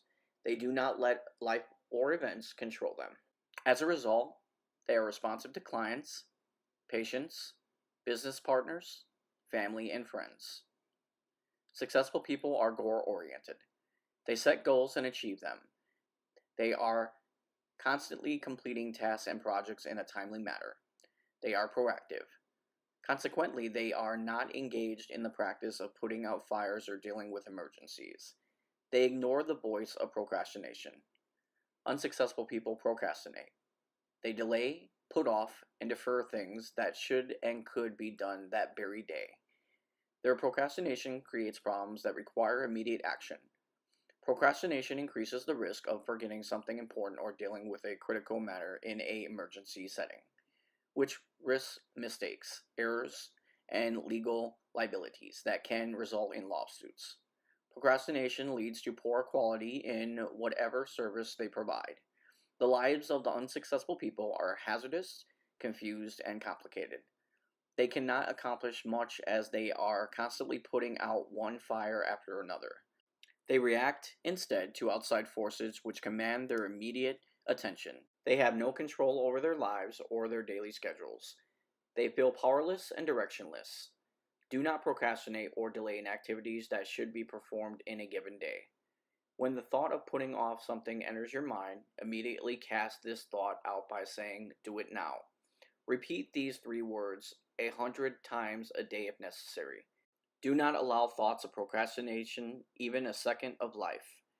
Once you are fully engaged in an activity, you will soon find yourself absorbed in the activity, and all thoughts of deferring the task will be gone. You will feel exhilarated in accomplishing the task and feel in control of your life. Summary: successful people do not procrastinate and have a do-it-now mindset. Rich Habits Promise number 8. I will engage in rich thinking every day. Successful people are positive, enthusiastic, energetic, happy, and well-balanced individuals. They feel powerful, in control, confident, and energized. This is not by accident. They are disciples of rich thinking. When they talk to themselves, their words are uplifting, not cynical. They congratulate themselves internally all the time. They use positive affirmations every day to reinforce their attitudes and create a positive mindset. They do not get down on themselves when problems occur. They have adopted the rich thinking that problems and obstacles are opportunities. Successful people control their thoughts and emotions. Bad thoughts are displaced immediately by good thoughts. They understand that allowing a bad thought, even a second of life, will permit the bad thought to take root and eventually change their behavior in a negative way. They feed their minds with positive, good thoughts and let them take root, eventually blossoming and one day bearing fruit. Successful people think rich thoughts every day. They use positive affirmations and visualization techniques to drive and alter their mindset. Contrary to what you may believe, successful people have dire thoughts enter their minds. How could they not, with all of the negative news that we are constantly bombarded with from the various media outlets? Every day we are bombarded with bad thoughts. The information we absorb causes fear, anxiety, angst, and it is easy to fall victim to this barrage of negativity. Successful realize this and try to minimize their consumption of television, radio programming, or internet sites that are negative. Rather, they watch or listen to programming that is constructive or uplifting. They read positive newspaper or magazine articles and stay away from the negative ones. Successful people control what they see and hear every day. Lastly, successful people are grateful for all that life has given them. They express thanks every day, oftentimes before sleep or upon waking in the morning. Some even maintain a list which they read every day, setting forth all they are grateful for. Unsuccessful people are critical of themselves. They are often their own worst critics. They engage in negative, destructive thinking. They allow bad thoughts to enter their minds and take root, which eventually causes bad behavior. They lack motivation, enthusiasm, and often fall into states of mental depression that can last for days or weeks at a time. They watch too much negative programming and television and radio. They buy newspapers with headlines designed to stir base emotions. They frequent negative internet sites. They feel hopeless and powerless. One of the most successful techniques used to alter your mindset is to employ positive affirmations. These are words we can feed our minds every day to foster the attitude we desire. They need to be worded in such a way as if the trait you desire is already yours.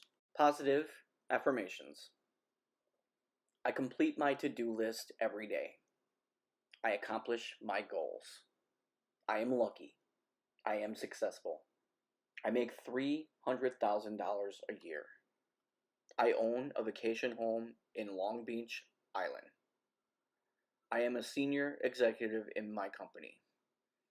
I pay for my child's college tuition out of my earnings or savings. I love my job. I love working with others. I am confident. I have a large network of relationships. I call my parents every week.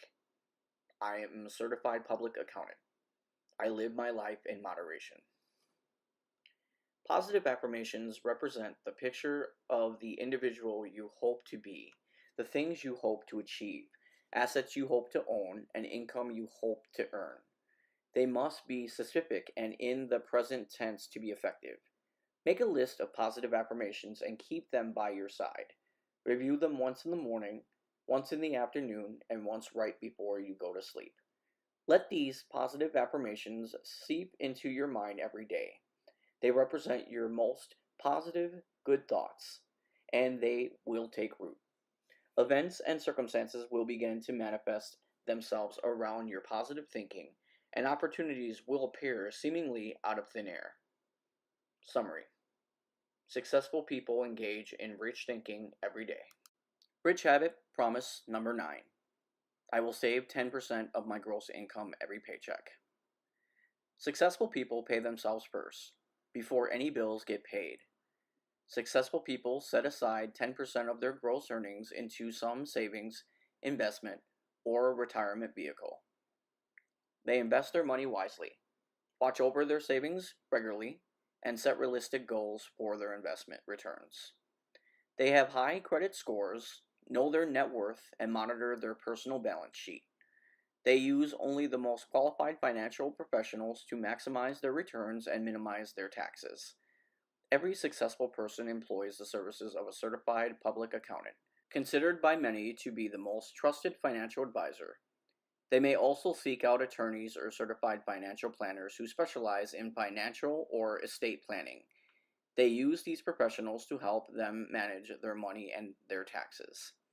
Successful people have a retirement plan.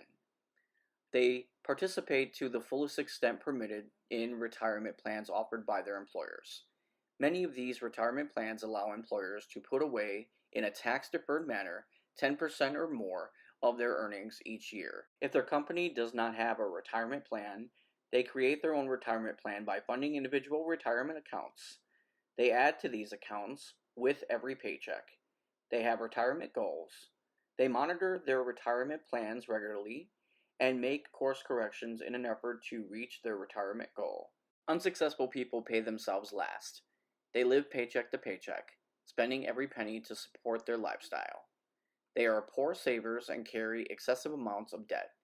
They have home equity loans, which are tapped out, their credit cards are maxed out, and they can barely make the monthly minimum payments. They have poor credit scores. They do not manage or monitor their credit scores. Unsuccessful people do not participate regularly in employment retirement plans or fund their own retirement plan. Some gamble excessively and view the lottery as their retirement plan. They take risks, which are either unnecessary or not thought through. They don't set aside 10% of their earnings, and consequently, when they reach retirement age, they do not have enough retirement savings to allow them to retire with financial security. They rationalize that they cannot afford to set aside 10% of their earnings. They are unwilling to alter their lifestyle in order to save adequately. More often than not, unsuccessful people have no choice but to continue working well into their retirement years. Summary. Successful people pay themselves first by putting 10% of their paychecks into savings or retirement plans. Rich habit promise number 10. I will control my thoughts and emotions each and every day. Successful people are the masters of their thoughts and emotions. They do not fall prey to anger, jealousy, excitability, sadness, or other petty emotions. They cast out all bad thoughts and emotions. They do not allow them even a second of life. They understand that bad thoughts create bad decisions that result in bad consequences. They replace these bad thoughts and emotions with good thoughts and positive emotions. They use the following technique when faced with a difficult situation that presents itself: think, evaluate, and react. Thinking gives them time to understand the situation. Evaluating the situation buys more time to determine the correct course of action. Reacting is the last thing they do, and most likely will be the appropriate reaction, as they took the time to choose their reaction. Successful people are too busy to allow themselves to indulge in being sad or depressed. They engage in productive activities which takes their mind off their sadness or depression. They are constantly engaged in projects or self-improvement activities that promote positive feelings about themselves. Successful people feel as if they have total control over their emotions and thoughts. Unsuccessful people fall prey to petty emotions. They let their emotions rule their behavior. They become easily depressed and feel as if they have no control over their lives. They react before thinking. They have adopted the bad habit of ready, fire, aim. As a consequence of this, there are many unsuccessful people sitting in prisons throughout the world. Bad habits cause bad behavior, which result in bad decisions and ultimately a bad life. Bad thoughts occur when your mind is idle and not engaged in some constructive activity. You need to constantly be engaged in constructive activities, such as self-improvement, a worthwhile project, or a goal you want to accomplish. If you have a bad thought, immediately cast the bad thought out and refocus on the self-improvement activity, the constructive project, or the goal you wish to accomplish. Summary: successful people are the masters of their thoughts and emotions. The Rich Habits Training Program. Summary of the Rich Habits promises. Number 1. I will form good daily habits and follow these good daily habits each and every day. Number 2. I will set goals for each day, for each month, for each year, and for the long term. I will focus on my goals each and every day. Number 3. I will engage in self-improvement each and every day. Number 4. I will devote part of each and every day in caring for my health. Number 5. I will devote part of each and every day to forming lifelong relationships. Number 6. I will live each and every day in a state of moderation. Number 7. I will accomplish my daily task each and every day. I will adopt a do-it-now mindset. Number 8. I will engage in rich thinking each and every day. Number 9. I will save 10% of my gross income every paycheck. Number 10. I will control my thoughts and emotions each and every day. Chapter 6. The Client. When they turned the last page of the Rich Habits Training Program, the client lifted his head to see his accountant, J.C. Jobs. Staring at him, a slight smile drawing up the corners of his lips. "Well?" he asked. "That's a lot of information." "It is," J.C. replied, the smile spreading to his eyes and flushing his cheeks. "I want you to take the material home with you and think about the rich habits tonight. First thing tomorrow morning, I want you to pull out the material and begin following the program. Review the rich habits in the afternoon and again just before you go to bed. Do this for the next 30 days. Follow the program, review the habits, live the habits for the next 30 days.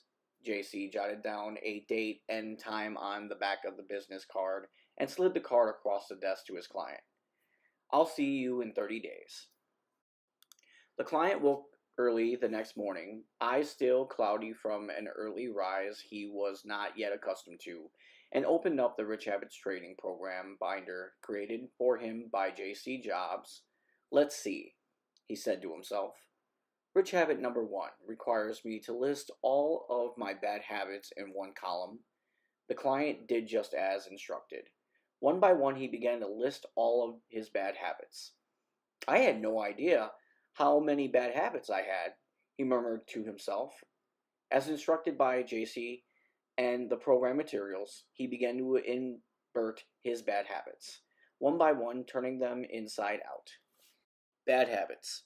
I gamble on sports too much. I smoke cigarettes. I go out to restaurants too much. I get to work late too often. I get up late in the morning. I don't pay enough attention to my wife. I eat too much junk food. I curse too much. I spend too much time at the bar. I watch too much television. Inverted good habits. I did not gamble on sports today. I did not smoke a cigarette today. I go to restaurants once a week. I get to work on time every day. I wake up at 5 a.m. every day. I take a walk with my wife every day. I did not eat junk food today. I did not curse today. I did not go to the bar today. I watched television for 30 minutes today. These became his new good habits, which he followed diligently every day. This was not an easy task, but he desperately wanted to change his life, so follow them he did. The client began to notice subtle changes in his life almost immediately. The gambling, he learned, was not only draining his bank account, but was also taking time away from his wife and his business. He found that once he eliminated his gambling, he no longer spent time at night during the week in the local sports bar watching the teams he bet on. This meant he did not have to struggle as much to get up in the mornings. He found himself able to get to work much earlier than ever before, even after completing his Rich Habits morning ritual. The extra morning time in the office allowed him to get more things completed, allowing him to finish his workday with less stress and at a reasonable hour, and giving him more quality time at home with his wife. His relationship with his wife began to perk up. She liked having him around and spending time with him. His business slowly began to improve. He wasn't pulling money out of his company bank account to finance his gambling. His company expenses seemed much more manageable. His next task, Rich Habits number 2, was to set daily, current year, next year, and long-term goals. He had never set goals before, so this was entirely new to him. At first, his daily goals were hard to accomplish, but he adopted the do it now mindset required by Rich Habit number 7, and after a few days, he got the hang of this. He even began to look forward to ticking each daily goal off his list during the day. His annual goals, which he initially viewed as unrealistic, he now considered possible. His confidence grew each day. He felt productive and proud. He was imbued with a new thinking that he would and could eventually reach most of his goals. He became enthusiastic about his work, which fostered a desire to work even harder. His sales increased and new opportunities opened up to his company. Rich Habit number 4 required that the client devote part of each and every day in caring for his health. Exercise was something he had engaged in only sporadically, and as a result, he had never been able to lose weight. He guessed he was about 25 pounds overweight. Worse than his excess weight were his poor eating habits. As he had previously not been home much, opting for the local sports bar instead, he infrequently ate home cooked meals. Most of his diet consisted of buffalo wings, burgers, french fries, and beer. To remedy this, each night he and his wife walked an hour together after dinner. They both began to lose weight. As they became more motivated to lose weight, they began watching what they ate. Furthermore, the time they spent walking enhanced their relationship. One by one, he incorporated the rich habits into his life, and day by day, his life changed for the better. All of the pieces to the puzzle of his life began falling into place. The client knew he was on the right track, and everything was different now. As the day of their follow-up meeting approached, the client could barely contain his excitement. He had done just as JC had advised.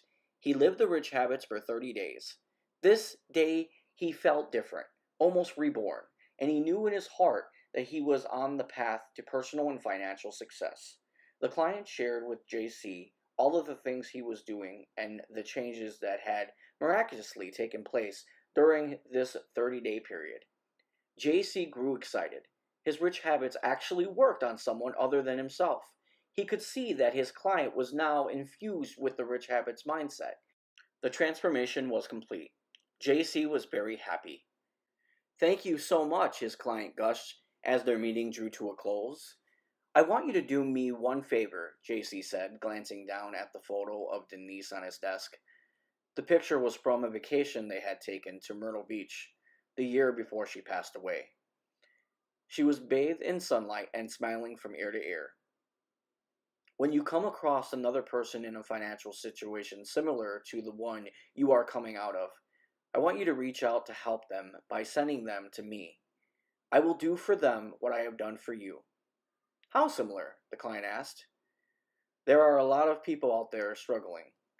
95%, JC added. He paused and considered the client's question for a moment. "You will know when their story stirs something in you, when their story brings back strong memories of your difficulties.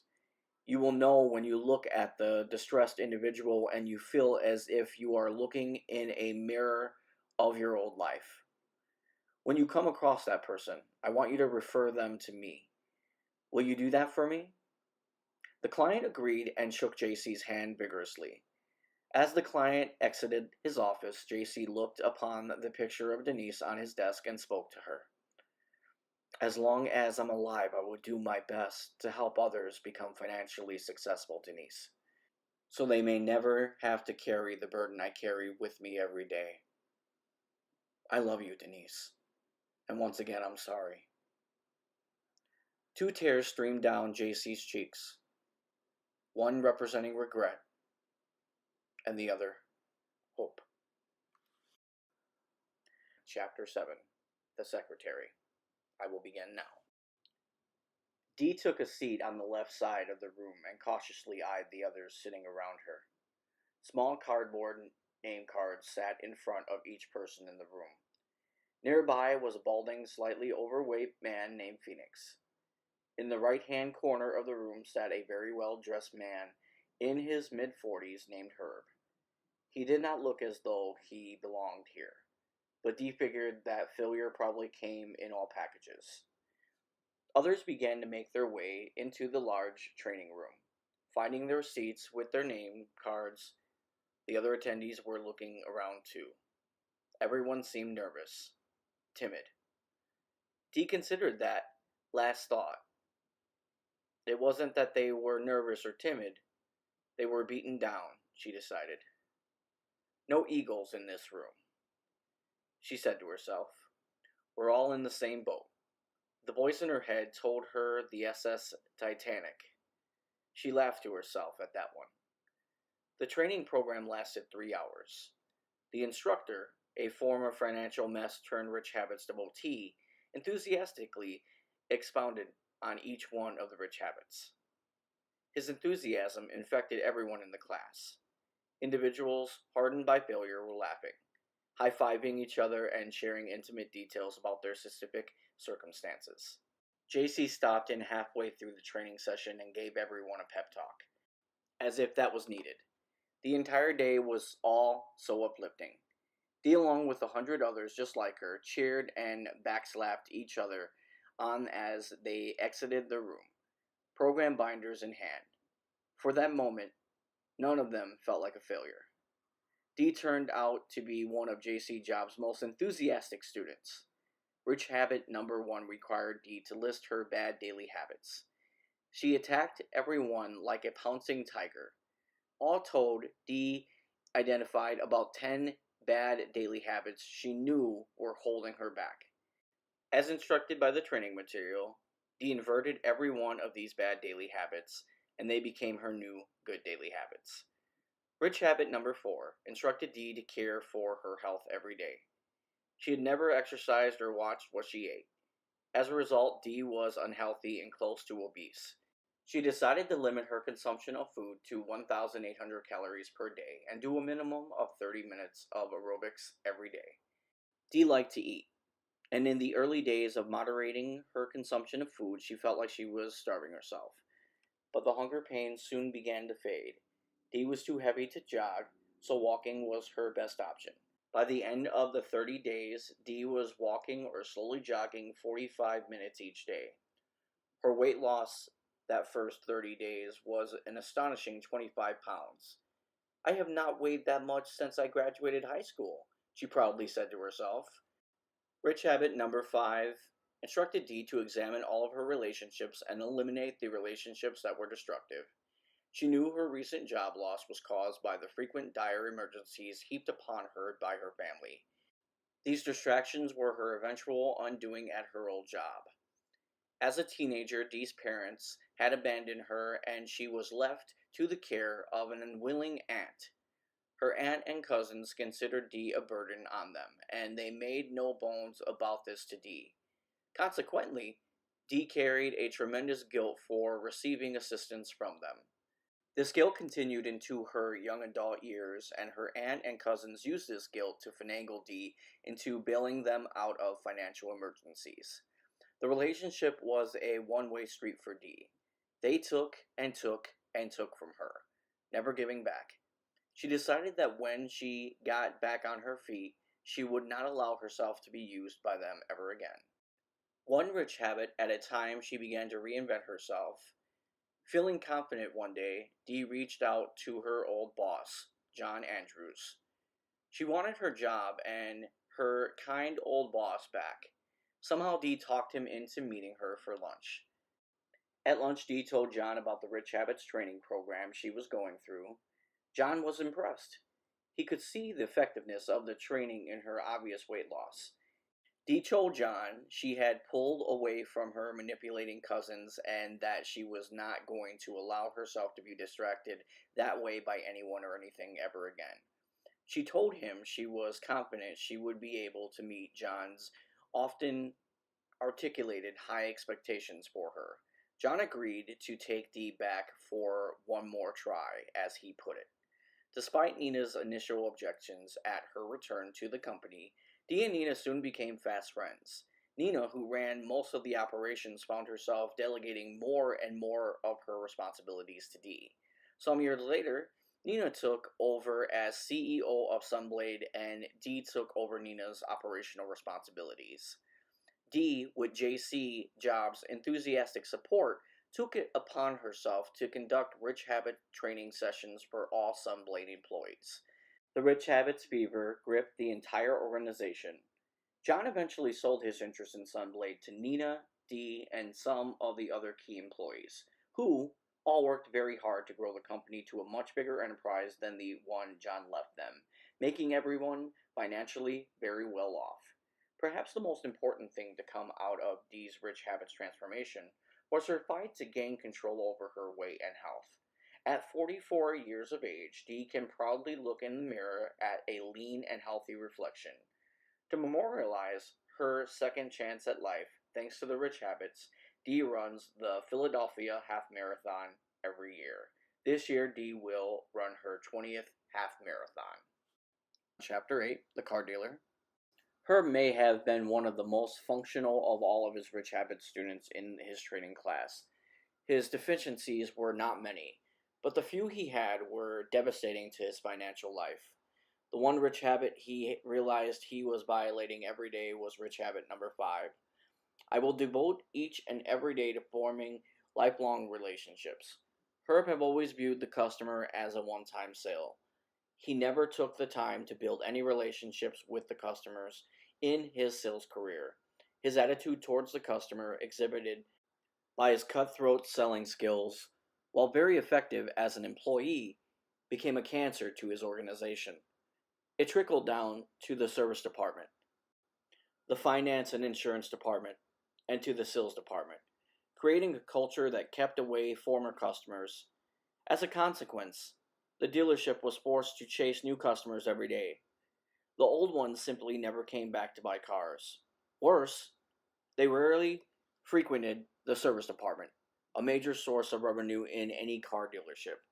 Herb committed to changing his dealership's culture to a more customer-friendly one. The first thing Herb did was to put up a large sign in front of his dealership under new management. He wanted everyone within, staff, and without customers, his dealership to share the perception that things had changed at the dealership. Next, he reached out to his old boss, the one he had fought with many times over his treatment of customers. He confided in his old boss about the Rich Habits training he was undergoing. His old boss was interested in helping Herb and agreed to meet with him twice a week to help educate him on successful customer relationship management techniques. He also introduced Herb to some valuable banking relationships that enabled him to refinance his existing debt and secure an extension on his floor plan financing. This brought Herb the time he needed to retrain his staff and allow for the change in the dealership's culture to take effect. In time, Herb's business improved. He had learned to treat his customers like gold. He was able to pay off his debts to the bankers and eventually no longer required floor plan financing as he could self finance his inventory. He bought a second dealership some years later, and then a third, and a fourth, and so on, as the years passed by. Today, Herb is not only one of the largest automobile dealers in New England, he is also one of the top instructors at JC Jobs Rich Habits Foundation, a nonprofit organization established by JC to offer free Rich Habits training to those who do not have the financial means to afford the cost of attendance. Herb considers his proudest accomplishment the fact that he has trained nearly 10,000 individuals in the Rich Habits. Chapter 9: The Insurance Salesman. The day following his Rich Habits training, Phoenix got busy. He reviewed each one of the Rich Habits. The one that bothered him the most was Rich Habit number 3. I will engage in self-improvement every day. For the longest time, Phoenix had convinced himself that he hated his job and must have missed his calling in life, whatever that calling might be. As such, he never truly devoted himself to his work. This was evidenced by his disdain for reading anything having to do with his profession. He rarely, if ever, read any of the life insurance industry trade periodicals he'd received each month. He knew this had to change. The Rich Habits had opened his eyes to this glaring deficiency in his professional life. Phoenix committed that first morning to reading his technical material 30 minutes each day. In the first few days, he really struggled with this commitment. The reading felt to him like pulling teeth, but as each day went by, the chore became a little easier. After a week, he had modified his new daily habit from 30 minutes to 45 minutes and added product material to his reading list. He began keeping a notebook on new facts or sales strategies that came from his reading. His notebook began to fill up. He tested some of the sales strategies and seemed to have some luck. His pipeline started to fill up with solid leads. His appointments nearly doubled, which he acknowledged to himself was not hard to accomplish given his previous lead conversion success. Nonetheless, he was proud of his achievement. The more he read, the more successful he seemed to have scheduling appointments, and the new strategies he was testing out were increasing his closing rates. Rich Habits number 4 states, I will devote part of each and every day in caring for my health. When Phoenix finished his morning readings, he slipped on a pair of running shoes and took a jog outside. He guessed he was nearly 40 pounds overweight. Most of his weight was in his belly, with the rest seeming to inflate his face. He was only able to jog a mile or two at first, but within 2 weeks he was jogging 2 miles without much trouble. 2 miles increased to 3 miles, and his weight began to fall off. The drop in weight prompted him to moderate his eating and to stop smoking. Seeing the weight fall off motivated him to push himself harder and eat less each day. It didn't take long for 10 pounds to disappear from his frame. His wife and son noticed the weight loss, and that boosted his ego. At night, Phoenix made cold calls from the phone book. He never liked doing that before, but now he added this to his daily go-to-do list. He still hated the cold calling, but he remained committed to making these calls every night. A few cold calls panned out. One created a referral opportunity that led to a large life case. In fact, that case turned out to be one of the largest in his career. Inspired, he pushed himself to make more cold calls each night. This routine took away from his patronage of a local pub.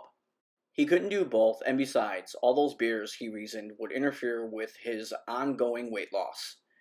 When he was done with his evening cold calling, he rewarded himself with a beer from his refrigerator at home. That soon became a ritual, and he enjoyed that nightly beer more than any beer he ever had at the bar. One day, towards the close of the month, Phoenix was called into the office of his supervisor. "What's going on?" his supervisor asked, with a slight half smile. Phoenix never liked being called into the boss's office.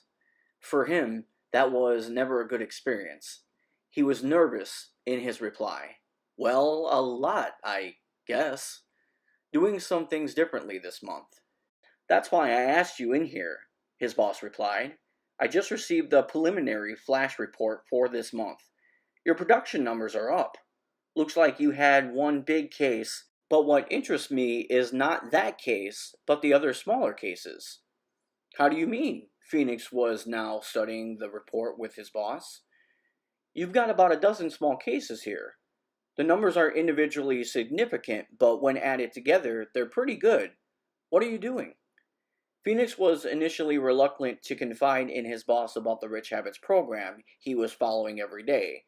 This was such a personal thing to Phoenix, but his boss seemed sincerely interested, and his reluctance soon abandoned him. He gave his boss an overview of the experiment he was undertaking. His boss was impressed. "That's great, Phoenix. I think you're on to something."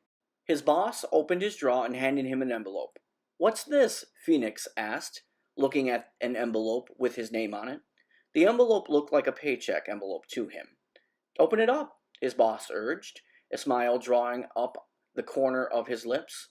Phoenix opened the envelope, and to his surprise, there was a check for $1,000 made out to his name. "What's this for?" he asked in disbelief. He had never received any check before from his boss other than his meager paycheck. "You came in third this month, in production numbers. Third qualifies you for a monthly production bonus." Phoenix's facial expression advertised his shock. His boss grabbed his hand, pulled it to him, and shook it vigorously. That night, Phoenix showed his wife the check. "I feel like framing this," he told his wife. "I never got one of these before." His wife hugged him and said, "Let's celebrate. Let's go out to dinner." Phoenix held that thought in his head for a moment, then replied, "No, I can't. I've got to make some phone calls tonight. Let's celebrate Friday instead. Is that okay?" "Sure, that's fine. We'll celebrate Friday." The monthly production bonus became a reoccurring event for Phoenix. In time, that check grew larger as he moved from third to second, and then to number one.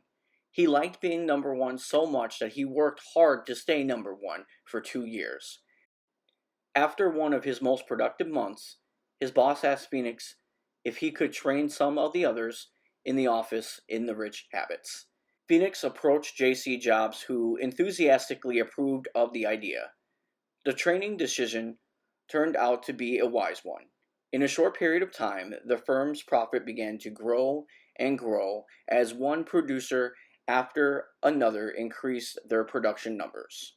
Phoenix was able to send his son to college and then graduate school. He gained control over his weight, spending, and savings.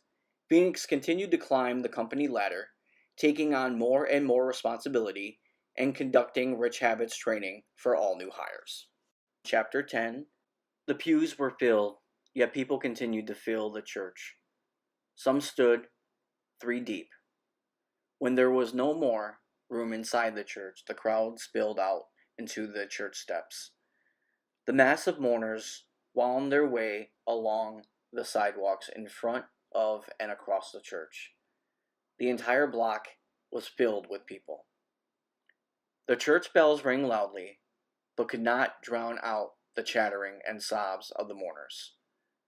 An altar boy scuttered about outside, with some wires and speakers so that those outside the church could participate in the ceremony inside. "He saved my life," one of the onlookers could be heard saying to another above the din of the noise. "Mine too," another chimed in. Soon a chorus of "Me Too's" reverberated outside the church. An old man rose from his pew in the front of the altar and slowly made his way to the podium. He adjusted his glasses as he pulled out his notes, took a deep breath, and looked out upon the crowd of mourners. Then down at his notes. 3.5 million people, and growing every day. That is the number of people whose lives were transformed by J.C. Jobs and his Rich Habits followers. Most of these people have dramatically improved their lives. Before J.C., they were desperate, financially destitute, unhealthy, and emotionally broken. J.C. showed them the path to success. Their lives and the lives of their families transformed forever. No one individual in recent times has helped so many people change their lives so dramatically. I know what I am talking about. I was JC's guinea pig, a failing client who, in pleading desperation, asked, "What am I doing wrong?" 45 years ago, JC Jobs changed my life forever. The old man looked up from his notes to view the throng of people inside the church. They were all JC's students or former students he knew. Each one of you owes your success in life to this great man. He was not reading from his notes now. Each one of you was failing in life. No savings, no retirement funds, no college money, no assets, unhealthy, unhappy, and miserable at your lot in life. Your financial and emotional situation was an anchor around your neck, dragging you and your family down, until you were introduced to this giant of a man and his rich habits. Now you drive nice cars, have beautiful homes, vacation homes, retirement savings, more money than you will be able to spend in your lifetime. You're healthy, happy, and enthusiastic about life. The future of your children and their children is secure. They will never know of want. They will never know of need. They will never have to ask, "What am I doing wrong?" The old man reached down for his notes, turned, made the sign of the cross, and walked from the podium directly to the casket that contained the body of J.C. Jobs. He put both hands on the casket, bent over slightly, and kissed it gently. The crowd of people spontaneously rose from their pews and, one by one, lined up to kiss the casket of J.C. Jobs. This has been my reading of Rich Habits, the Daily Success Habits of Wealthy Individuals. I hope that you have enjoyed this reading. Please like and subscribe for future videos where I read other books, and thanks for watching.